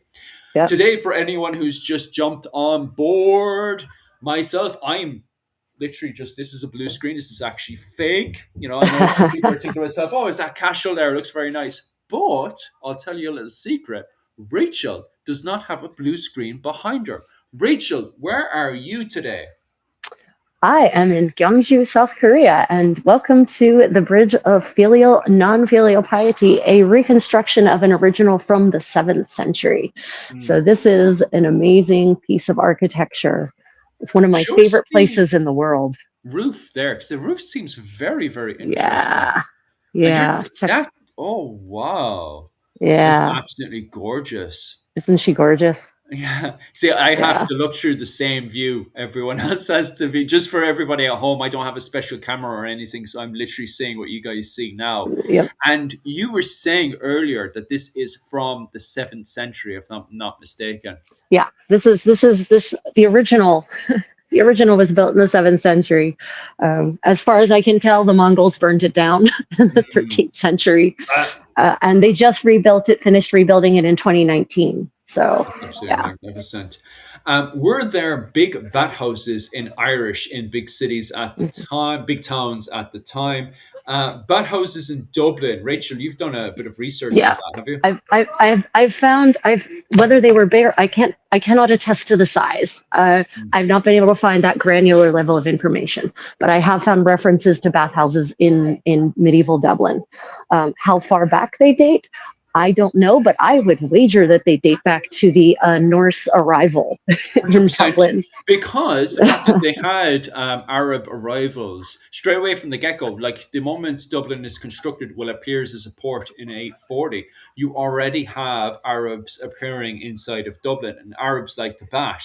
And there's no Arab turning around and saying in any source, oh, well, the Norse didn't bat. In fact, the complete reverse. They talk about Norse batting in Yeah, Scandinavian sources. yeah, So, you know, straight away from the get go, it's a very good example that the Norse are batting inside of Dublin in yeah, 840. On top of that, Anglo Saxon sources also highlight that when this is the Norse, not the Danish that come in from Denmark, this is the Norse that are hanging around both Ireland and Norway at the time. He also highlights the fact that they're far cleaner than the Anglo Saxons and that they're actually stealing our women, not in a kind of physically stealing them, but the English women are falling in love with Norse men because of how good they smell. So it's a good yeah, indication that there were bathhouses from the get go. yeah. And it's chronicles like that that I think people interpret incorrectly, Mm. because they think that that means, well, if the Norse smelled good, then the alternative is that these other people smell bad. No, no, Yeah. no. There are degrees of smelling, right? Mm. It's not just either you smell awful or you smell great. There can be something in between smelling awful and smelling great. So it could be that the kinds of soaps or herbs or preparations that the Norse were using were just more attractive smelling, Mm. right? Like it's like the difference between someone who just is clean and someone who's wearing a nice attractive cologne. So Mm. there's, one person smelling really good doesn't mean that everyone else smells awful. Mm. Yeah. Jim had a question. Do I know what the flooring on the bridge is? Yes, giant wooden planks And we can touch that and that are feel that because it's actually real. that are pegged together. So yes, It's it is. And class. in fact, I can through this you can see. I don't know. Maybe you guys can see. There's this one has enough Oh, of a split that you can see the river below. oh, don't fall down there. Yeah. So wooden planks, giant, heavy, massive wooden planks. Yep. And This all this real. was this was an expensive thing to rebuild because timber is not cheap in Korea, and it's not abundant. And you need to have, to make these kinds of, like, here's the gatehouse, guys. This is the front of this bridge, right? So to have these kinds of columns carved out of a single tree, a single piece of wood, right? Not hewn together in multiple layers. You don't get trees like this just anywhere anymore, right? Yeah, she's amazing. It's an amazing piece of architecture. Every time I come here, I'm still impressed by it, and I come here pretty often. Was that only in Norse associated places? No, Ireland already had saunas, so they would have a Mhm. sauna clean. They would put themselves in a hut and they would get a sauna going, and that would build up a sweat. And with that, afterwards, they would just rub the dirt off of their bodies. Yeah, There may have been other methods as well of what was it called, having hot water and then adding in hot stone. So what you would do is that you would have your bath, and then you would have obviously a wooden, just to make sure everyone knows, you put what was it called, a wooden pat underneath, right, to right. prevent yourself from burning at the bottom of it. And then under it, you would burn it just like you would do with, what was a cauldron. You would burn it underneath. So the Irish may have done that as well, but we're looking for more archaeological evidence to prove that. But it seems to Yeah, indicate that in the literature as well, that they're also having hot, warm baths and they're also having saunas. We've proven that saunas. they've had Yeah, saunas. So they definitely did have an early medieval version of a sauna in Ireland before the arrival of the Vikings. And yeah, hygiene is a big deal because if you look at even famous stories that are heavily studied within the Irish yeah, American community in the last 5 years, it talks about how Irish monks would travel from the Enale territories down into the south of Ireland, into Munster, and there yeah. they would expect, it was a part of being politeness in Ireland, that you would come and you would have a bath, you would be cleaned, and then you would have, what was it called, you would be fed afterwards. Oh yes, and also if you look at the Táin Bó Cúailnge as well, in it, Mm. Cuchulainn, he goes into a state of rage and he runs around naked trying to chop people up and stuff. And this is where I people mean, have this as idea one of, does. yeah, he just, the problem is that people use it for later propaganda where, the naked savage count, right? The naked savages. Yeah, right. But that's not the case at all. He goes into a complete utter rage. He starts running around naked. He turns into a creature allegedly. And the only thing that calms him down is the quote unquote, the bat women. So the bat women Mm. bring him off and they put him into a bat and they clean him and cleanse him. So the fact that they Mm. have that story of him being cleaned and cleansed, and that's the only thing that calms him down, Right, highlights the fact that there was a lot of cleansing or cleaning happening. And that right, story is set during the Iron Age. and not just that, but that brings him back to civilization, right? Yeah. That makes Oh him a yeah. civilized man again. Like that's Mhm. deeply symbolic, and that's Yeah. deeply important. We have similar. There's similar. In later medieval literature, there are similar presentations of dirty being a state of filthiness, representing barbarity, representing insanity, mental Mhm. health issues, representing someone who is not fit to actually be in the house of God, Mhm. right? And the people, characters existing in an extreme state of filth are represented as a plot point in Mhm. stories, which indicates to us that it can't be normal, because if it were normal, it wouldn't be a plot point, it wouldn't be something you would mention anything about in a story. But there's the tale of L'Enval, which is originally a lay written by Marie de France in the 12th century. There's a 1400 version of the story because it was a popular story. It got told and retold and expanded upon as stories do. Mhm. And in the 1400 version of this story, there's an episode where L'Enval, our great Arthurian hero, right, this Breton knight, encounters this poor man outside of a church Mhm. who bemoans his state. He says, I can't afford to to have clean clothes. I not neither hose nor tunic nor stockings, or not nor their hose nor short nor tunic. And he's talking about how, because he can't clean, he doesn't have a second set of clothes, so he can't clean the ones he's wearing. Mhm. He's dirty and he's not fit to go into church, and he's bemoaning that because he hasn't been able to attend mass Mhm. because he's dirty. which tells us that there must have been an expectation that if you went to mass in 1400 anyway, you should do so clean. Yeah. Which means that people must be cleaning themselves at least to go to mass, Mm. because that seems to be the expectation, right? Mm. And the whole tragedy of this point of the story is this poor man who's too dirty to go to mass Mm. and to basically be in the sight of God. That's so So, fascinating. Yeah. right, same idea, right? To say it's Mm. a similar concept of, well, the king has run mad, he's run amok, Yeah. let's catch him and bathe him and that will bring him back. And here we have this man who is basically now on the margins of society because of his level of his state of filth, which We're tells going. us that that isn't the common situation for people to be filthy. Yeah. But what's really, really super interesting about that is the fact that, and I was actually saying that on my shirt this morning, is that the monastic settlements, how they're constructed, is that they're meant to be the Irish interpretation of what is a city. And I know a lot Right, of people are going to turn around straight away and say, hey, wait, actually, monastic settlements, they do not look like urban cities whatsoever. They're right, not supposed to be urban cities. What they're meant to be is the Irish interpretation of what is a city, because they're looking at the Romans, and the Romans are the center of civilization. So when they think, oh, city, civilization, that must be, what they're building, which is monastic settlements. So when they're building their monastic settlements, the Irish, they're looking right, at this as the center of civilization. The Irish see their monastic settlements as cities, as the center of civilization. And in the right, center of the civilized society is a church. They put a church in the middle and they build around the monastic settlements around the right, church. The church has to be the center because it's the center of society.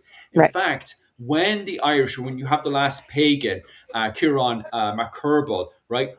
When he builds his first monastic settlement, it is in the center of Ireland. He builds Clonmacnoise in the center of Ireland on purpose. So Clonmacnoise's church is built in the center because it's the right, center of civilization. So it's so interesting that you have that quote about your man who cannot enter these. If that was from an Irish interpretation, an right. Irish person would have just like, yes, of course, you're not allowed in the center of civilization because you're not clean. Of course, You're that not makes clean. perfect sense. Yeah. Yep. And we have other stories. We have stories about usually men, but sometimes women in the Middle Ages from multiple places, not just one place. From the 12th century, at least going forward, of these people who lived these really ascetic lives, these people who were so deep into their faith Mm, that they believed that they needed to suffer in order to be closer to God. mm, And one of the ways they all decided that they should suffer is by not bathing, by not mm, washing themselves, by not cleaning their clothing, and by just attaining this level of filth in their clothing that their skin started developing sores. mm, Because they were so dirty, they were getting sores. And mm. their clothes were so stiff with sweat and oils, and God knows the bacteria from their skin probably just populating, that they just developed these sores all over their body. And when these people would die, Mm. of course their bodies would be cleaned for they would clean their bodies for burial. I mean, Yeah. if filth wasn't an issue, why would you clean a body for burial, Mm, right? mm, mm, So they would clean their bodies for burial, and they would have to undress them. And there's so many accounts that all basically go the same way. This mm, is how it goes. They take the overlayers off, and the overlayers are kind of gross. But the really repulsive part is the shirt that they're wearing against their skin, which mm. is often so ridden with lice Ugh. and bugs that they're just coming off in massive quantities, and the smell is just so awful that the people write about how filthy and dirty this person was. Mm, If in the Middle Ages it was commonplace for people to just generally exist in a perpetual state of filth, no chronicler would bother writing about that, mm, because it would just be the way everyone was. But it wasn't the way that everyone was. It was the way that these crazy people were. mm. And they actually, in the case of one of the, he was canonized. In the case of one of the saints, I think it might have been Thomas of Becket, Mm. but maybe not. Um, the will had basically, the will donated all of the person's clothing to the poor. But Mm. his clothing was so filthy and disgusting that they had to launder it first Mm. before they could give it to the poor. Yeah. which again tells us how important it was for things to be clean, for them to smell sweet, for them not to be ridden with lice. If and that's to give it to the poor. That's not even talking about someone who has, a good income and a steady lifestyle. So if it's important for even the poor to be given clean clothing, then that must mean that the general state, the general desired goal of the society is to have a decent level of cleanliness in both your person and your clothing. Mm-mm-mm. Those communities, when I say the early monastic settlements, there is settlements inside of Ireland itself where you have a church in the middle and then you have the society built around it. Those they're also branded from a modern perspective, also branded as monastic areas.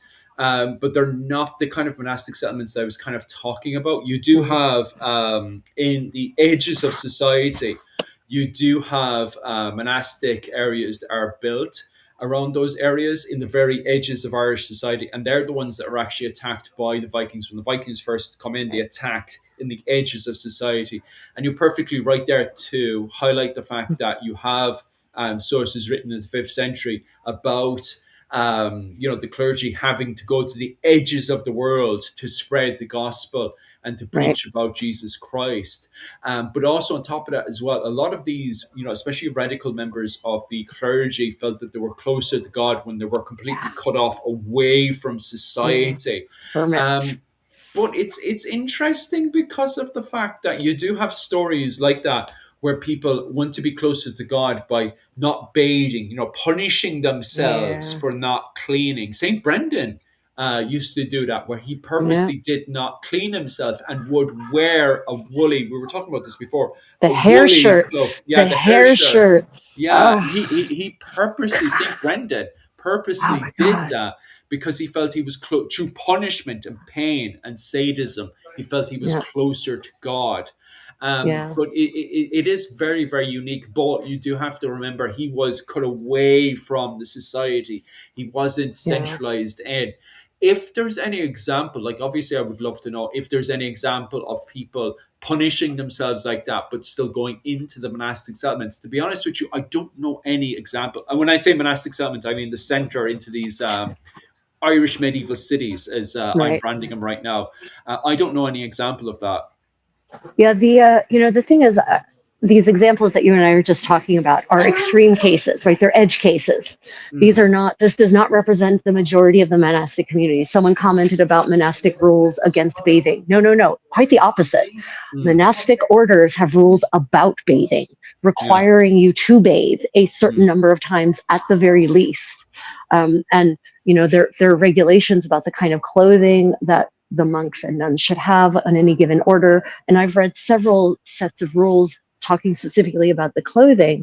And it talks about making sure that you have at least two undershirts so that one, you can wear one while the other is being laundered, mm, right? So they definitely, cleanliness was the general goal, but there's these edge cases of people who feel like physical discomfort mm, somehow elevates their brings them to a closer state of holiness. And what it is, it's about imitating the suffering of Christ on the cross is mm, kind of what it comes down to, right? The idea that they want to be closer to their Savior at as profound a level as possible. And what could be more profound than maintaining this utter level of discomfort, which mm. also tells us that being dirty was viewed as a way to be uncomfortable on purpose. Yeah. Yeah, because it's itchy, you know. Yeah, right. What was it called? Were many early monastic sites, settlements built on old pagan sites? Churches were. Churches In were for Ireland, certain. it's kind of, I don't know about Europe because everyone talks about what Charlemagne did in the, what was it called, the 8th and 9th century. But Right. when it comes to, and that's way out of my field of expertise, and people bring it up all the time. And it's like, but that's not Ireland. Yeah. Ireland has a stage where it blurs. Okay, as I said there, you have the last pagan king in 550. He's 100 years after St. Patrick. So everyone has this really silly idea of St. Patrick coming in, and then they're constantly referencing Yeah. from the 19th century folklore story, a folklore story made up in the 19th century, by the way, of St. Patrick coming in and chasing the snakes away. And then people are Crazy. like, well, That's the evidence that St. Patrick got rid of all of paganism. Do you know, Or people the are jumping druids. these. The Yeah, druids. yeah, That's the one yeah. I love seeing, that the snakes are actually the druids in this story, But not the that's gods. not actually what happened. What you No. actually have is a blurring phase called insular Christianity, also Yeah. known as Celtic Christianity. So it's not a case of a Roman crusader coming in and just wiping out all of paganism. That does not happen. It never No. happens. What you're having is you have this information of Christianity coming into Ireland. This is the information. A dark age, something happens in Europe, it cuts off from Ireland. And so this is why we call it insular Christianity, because it's insulated, it's developing by itself Yeah. away from Europe. And the Irish are left with the Bible. They still have their pagan gods. They have their pagan gods, they believe in their pagan gods, but now they have Jesus. So they're looking at this stuff about Jesus and they think, God, this Jesus guy, he's pretty awesome. He's preaching about love. He says, love your neighbor. Let's make him a part of our Yeah. main group and everything. So that's where, and you have to remember, like, even the way that they're building cities, they're not building urban cities. They're building No. these churches, and they're building a settlement around it and going, what? These are the Roman cities they're talking about. This is an Irish interpretation. Like, if you look at a Yep. Roman city and an Irish city, you can understand, going off of writing, how they came to that conclusion. But they're completely different. And it's the same thing with Christianity in Ireland. They still have their pagan gods, but they're like, well, I suppose that God is a saint. And they're looking at Bridget. This is my interpretation, by the way. There's no like solid evidence for this. But my interpretation is they're looking at Bridget and thinking to herself, well, that must be a saint. Bridget, you're now a saint. And there happens to be a person living in Kildare at the time Yeah. who's also called Bridget, because Bridget is a common name. And she is the, what was it called? The Druidess of, what was it called? Of Kildare. And they're now Right. turning around to her and saying, look, in this book, it says you're a saint. And she's like, well, I suppose I am a saint after I all. suppose I am. Yeah, do you know what I mean? This whole idea of someone coming in there and just chopping up everyone, it doesn't happen. If you read the sources, you can see that they have information about Jesus, the Bible. They Right. have their interpretation of Rome, and that's what they're going off of. Rome's collapsed. Ireland is going into a golden age, and the Irish are trying to put the pieces together and going, oh, I suppose that's how we do empire. Giving a little Yeah. wow So to the so locals. yeah. So the question about, were monasteries built in Europe? Monasteries were not usually built on former pagan sites or Mm, old pagan sites. Usually monasteries were built to be away. mm, They were built to be away from the town, away from the settlement, because the idea of early monastic communities, especially, was to sequester themselves from the world in preparation for the end times. That was yeah. like the earliest monastic settlements were that. Mm, And that tradition continued from the idea that in order to be closer to God, you needed to be away from the distractions of civilization, mm, which is why you now have some monasteries like in Frankfurt that are in downtown Frankfurt. But when the monastery was built in the era of Charlemagne, that was outside of the city.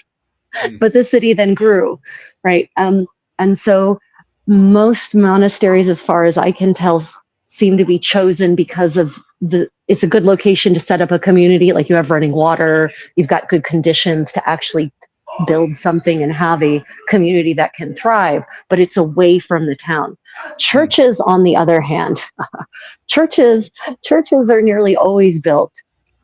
Places of worship are nearly always built in the same place. Like, no mm, matter what the foundational ethos of the religion is, all of us seem to want the same things. We mm, want, it's like, well, the Celts the Celts built a temple there, and then the Romans built a temple there, and then the temple to Athena just became the Church of Our Lady, mm, right? So a lot of churches are definitely built on top of Roman temples, which are built on top of Celtic temples, which are built on top of some Indo-European, site, probably, because there's some common some feature about those spots that just makes humans go, yes, this is a spiritual spot, mm, right? There's something that just seems to trigger our brainstem about a lot of these places where churches now are, and historically something seems to have always been when it comes to spiritual worship. So mm. Yeah. Oh, for sure. I definitely fully agree with you there, especially the way, from my interpretation of reading the literature, especially literature written around the, what was it called, the 8th, ninth, and 10th century, that it is a case of, it's not a case of just clean cut. It's Yeah. a development stage. And you can even see that going into the ninth century when you have the Irish Vikings, the Hiberno Scandinavians in Dublin. They're putting up Christian crosses. They're putting them up in York. They're putting them. We haven't Yeah. found them in Ireland, but they're popping up in York. And in it, you have Jesus Christ in the center. But there's the script. There's what was it called? Effigies of Loki, Odin. All those characters are on these crosses and stuff. Yeah. And you're seeing the same thing popping up in Iceland, up around territories also belonging to the Gaul Gael, the Irish Vikings. And you have these crosses, and in it you have, the wolf god. What was his name again? Oh my god, his name is completely on my head. But regardless, you have the mixture of both the pagan worlds and the Christian world mixed together. I think there was an argument as well. I don't know if you've heard about this argument, Rachel, but the fact that the pagan world was seen as kind of demonic at times, as kind of like, because you have your evil gods and you have your good gods and your helpful gods and stuff. But Jesus was seen as, this all loving guardian, that a Right. church, there's some people that argue and debate, even going into the late medieval period, that when you look at the spiritual world of the folklore world and stuff that Mhm. it blurs into by the time you get to the late medieval period, that when people ran into a church, they believed that they were under the protection of Jesus. And that was the same thing during the early medieval period as well. That, and we have references of Vikings when they're being attacked by other people, like Brian Brew, for example, they Right. run into a church for protection. And it's the same thing as well, that a Viking, if let's say they had annoyed the god Loki, they would turn around to themselves and say, Jesus will protect me. And they'll run into the church looking for protection from Jesus against Loki, because Loki's after them in their head, allegedly. Right.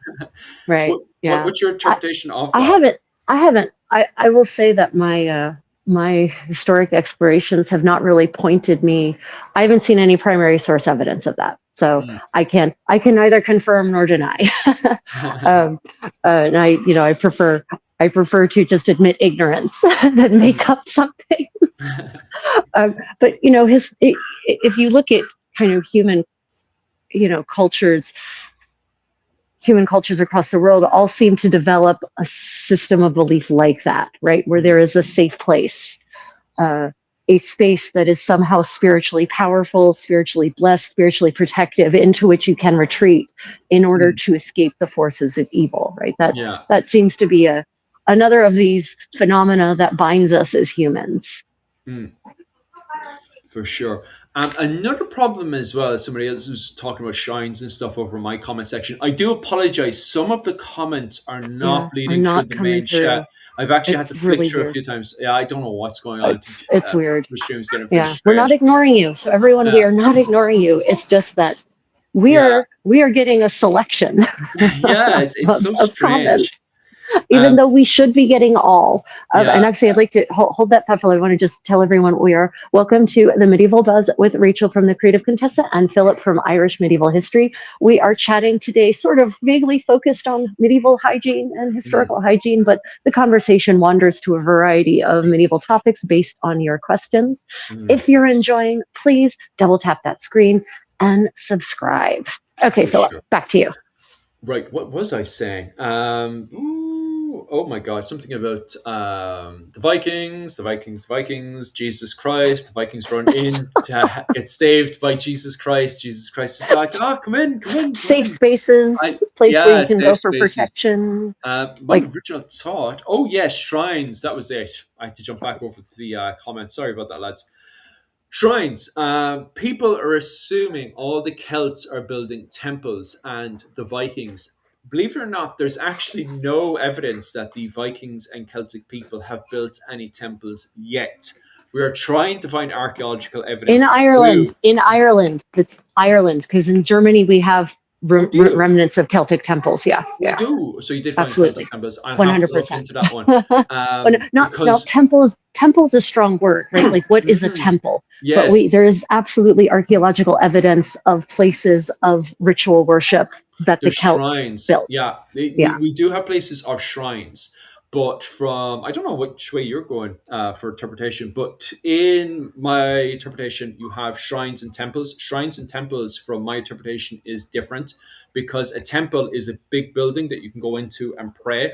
We haven't, from my understanding, especially in Ireland, we haven't found any temples. There is shrines in Ireland, most likely trees, and there could be those trees that are surviving today that people are going to talk to the fairies and. Because in Ireland we have the fairy folk, and a lot of people believe that the fairy folk were originally the Tuda Danan, and the Tuda Danan were originally the gods of Ireland. Okay, so we do believe that there were shrines in Ireland, which were the holy trees in Ireland, the fairy trees as we call Mm, them today, right? hmm. So we do Right. believe that did exist. So just to between the difference, trying to find evidence for a temple can be quite difficult. You were saying that there might be a temple in Germany. Temples, plural. So, I mean, the problem is that it can be hard to prove the existence of a building, period, no matter Yeah. what it was.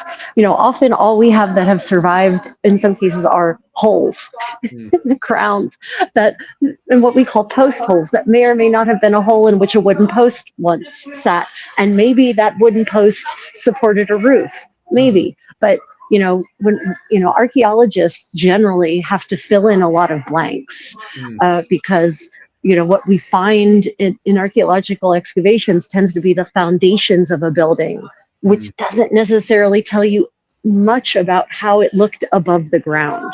So, they have found, I know in Germany where I lived was particularly rich in the ancient Celtic culture. mm, I lived kind of in the Frankfurt area, the Limes, as it's called for those who are familiar with Roman history. And there were some sites we visited where they had excavated, and they said, well, there might have been a temple here, like an actual building, mhm, because we found these post holes, but we don't know. But it's a site that you know had other indications of ritual worship, mm, right? Or they dug under the church, like that sometimes happens. They something goes wrong in the church, they have to go into the basement and they have to do some kind of digging to try to fix broken pipes or something, so they find artifacts, and then they do an excavation, and then they find evidence of a building on that site that dates to the Celtic era, mm, right? Probably a temple, because there's definitely evidence of a Roman temple having mm. been there. But it's sometimes it's conjectural. Archaeology and history are not necessarily the clear-cut answers we would like them to be. For sure. Right. I'll start finishing up there unless there's anything else you want to cover for hygiene, Rachel. Yeah, let's see. Oh yeah, shrines with rocks with carvings and swirls and circles. Yeah. So actually, so down in Kaiserslautern, which is a city in the southwest of Germany, basically, Mm, more or less, there was a church, a medieval church there, and there was a grave cover, a oh. medieval grave cover, and Mm, it had an effigy carved into it, and it had an inscription, and they were doing church renovation work mm, sometime in the late 20th century, and they had to pull the stone. It was in the floor, it was in the ground, mm. right? So Yeah, they yeah. had to pull the stone up, and on the other side was an ancient Celtic warrior carved into it Mm, from like the 5th century BC. yeah. So yeah, they actually reduce, reuse, recycle is absolutely a practice in the Middle Ages, and yeah, so they actually do find ancient Celtic artifacts like that in Germany, where they used the stone slab and used it to build the church floor, and then eventually they carved a effigy into it when they buried someone underneath the church floor. So Ah, nice, nice. Any other okay. questions? Okay. Yeah. I'll start Any finishing other final questions about medieval hygiene, medieval cleanliness? That was hypothetically the focus. We didn't get to talk as much about the the ridiculous statements that people have been making really heavily. I don't know. It's like someone's been listening to me and making videos that specifically refute what I've been saying. And if Yeah. I hear one more person say, for most of history, women didn't wear underpants. For most of history, women free bled. I will throw a certain someone out a window. Hate you. They hate you. I said that in the comments section. I said they hate you, Rachel. When it comes down to clipping of nails, there's actually a really good source in the Yes. Norse sagas. If you look at the Norse sagas, it talks about clipping of nails. I think it's for Odin. I can't remember. But anyway, Scandinavian sources talk about people clipping nails. Do you know any other sources of people clipping nails and Oh how they yeah, would clip nails? the medieval manuals of etiquette from the 12th century to the 15th century, all of them mention at some point that you should keep your nails clean and clipped, Mm, right? That you should keep them clean and trimmed is the yeah. word. Now, how did they trim them? Yeah. I have never seen a medieval nail clipper like the modern kind. I've never seen that. I have never seen an archaeological But it, artifact that's like super small scissors. But in the Norse saga, it literally talks about this is what's Oh crazy yeah, about it. I don't know what yeah, it looks like, but it literally yeah, talks about him clipping the yeah. I nails, mean, they're there. gathering They them, and had showing them something. out the window. I just don't know what it was. Yeah. I can't tell you what it was. Now they had little snips. Mm, I've got a pair, and a modernized version, but they're very similar, very similar. This is the modern one, but mm, they look pretty much like this, and they could get pretty small actually. So it could be that this may have been the thing that they used to trim their nails. mm. Right, that is possible. Yeah, but nail cleanliness and nail length and grooming are mentioned very frequently in a number of books of etiquette and health manuals from the Middle Ages. But you know what frustrates me, Philip? People say, well, most of them, 80%, they quote these bullshit numbers, 80% of the population in medieval Europe was illiterate. So they couldn't have read the books. But they Like, had a different form of reading on top of that. So even if they did learn to read, they also could read images. Like they had a better yeah, understanding of the Bible than we do today because yeah, most of the Bible was all illustrated imagery that they would see and go. They understood a language of images that we have no idea. Even yeah. modern academics are looking at some of these images and going, I don't So know what much that symbol means. symbolism, right? Yes, So they much understood all the symbolism. symbols. Yeah. Yeah. And I mean, the other thing is that, okay, but not everyone today actually reads health Mm, manuals, actually reads medical journals, actually reads scientific reports. And yet there is still a baseline understanding mm, of how to behave, yeah. of what is appropriate, of what is not appropriate. Most people, Philip, have you ever, just out of curiosity, have you ever read a modern book of etiquette? Not a Not a historic one, a modern book, modern one. no. No, not a Right. modern one. No, Yeah. no, most people haven't. And Mm, yet, that you should get up in the morning and wash your face and yes. bathe or do, you have a hygiene routine Yeah. that you didn't learn from a book. And yet the hygiene routine that you have is probably attested in a variety of modern written sources, Mm, right? Same thing in the Middle Ages.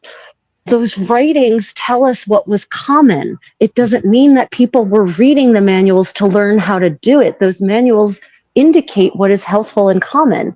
And this is another thing. I think this, especially Americans who live in an extremely dystopian medical system, mm, it probably will blow their mind, and it might blow yours a little bit when I tell you that many cities maintained on their books, part of the city government, physicians who were freely available to anyone to go and consult for medical treatment. mm. Bologna had like 200 or 300 physicians in the 14th century on its payroll who worked at public clinics. Anyone could go to them, anyone could get treated, they didn't have to pay a thing for it. And so those sorts of encounters are where doctors, physicians can also tell their patients, well, you need to wash your hands before and after your meal. Your nails aren't very clean. You should keep them clean. Are you actually washing your body every day? Well, if not, you need to, right? Mm. There were many ways for information to be disseminated then as now. You don't have to have books, but the books can indicate what the common ethos is. Mm-mm. But how did people brush their teeth in the medieval Mm. period?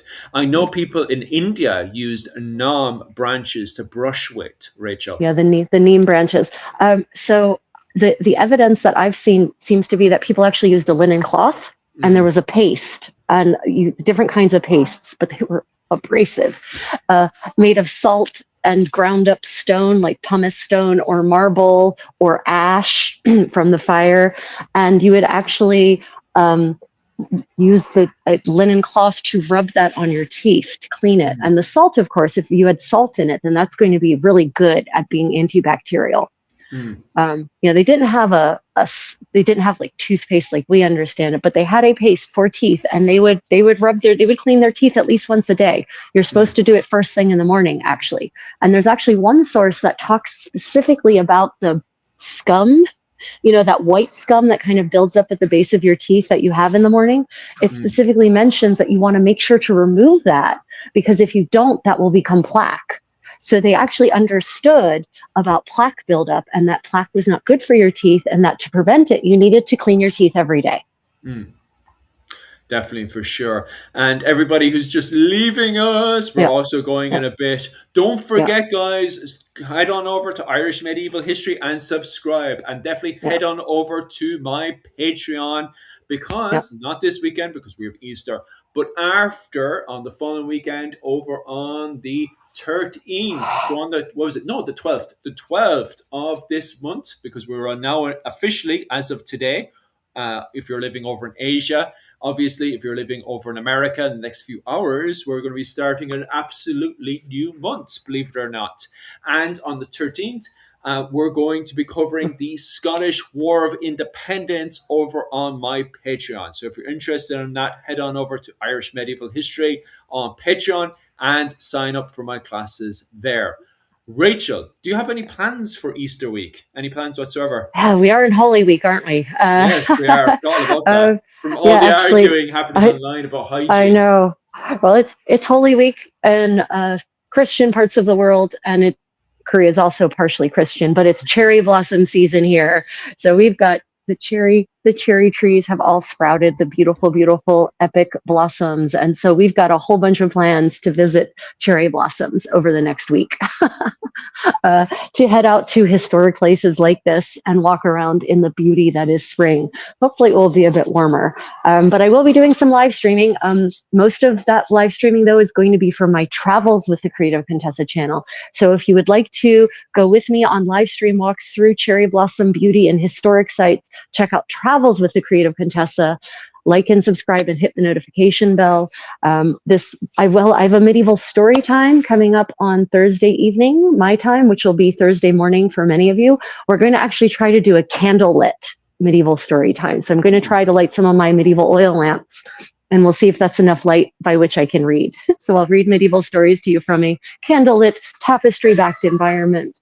And then next week, we're actually spending 3 days in a 16th century village here. Oh, nice. That still looks like it looked in the 16th century. It is amazing. And it's where aristocrats lived, it's where their servants lived, and we're actually staying in a 500-year-old house. Jesus. That is a UNESCO World Heritage Site.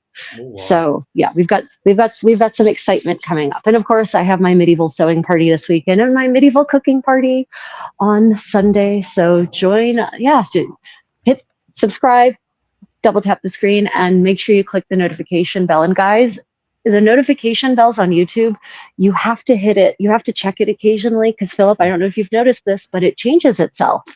You can absolutely wild. You can decide, I want to know anytime this creator goes live or does something, and then YouTube just decides, psych, no, not really.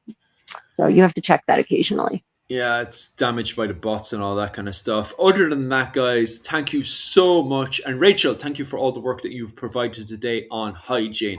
Definitely an argument we're going to continue to have, I assume. Yeah, and we'll no see doubt. what the maximum for are, especially over on Instagram. So if you want to see the latest and you said on Facebook as well. So it's been on Facebook. Yeah, it's going on Facebook as well. Yeah, on Facebook there was someone did this video about this video that, for up until relatively recent, European women didn't wear underwear. I'm like, oh my fucking God, if one more person says that, I will explode. There will be a nuclear explosion when I explode.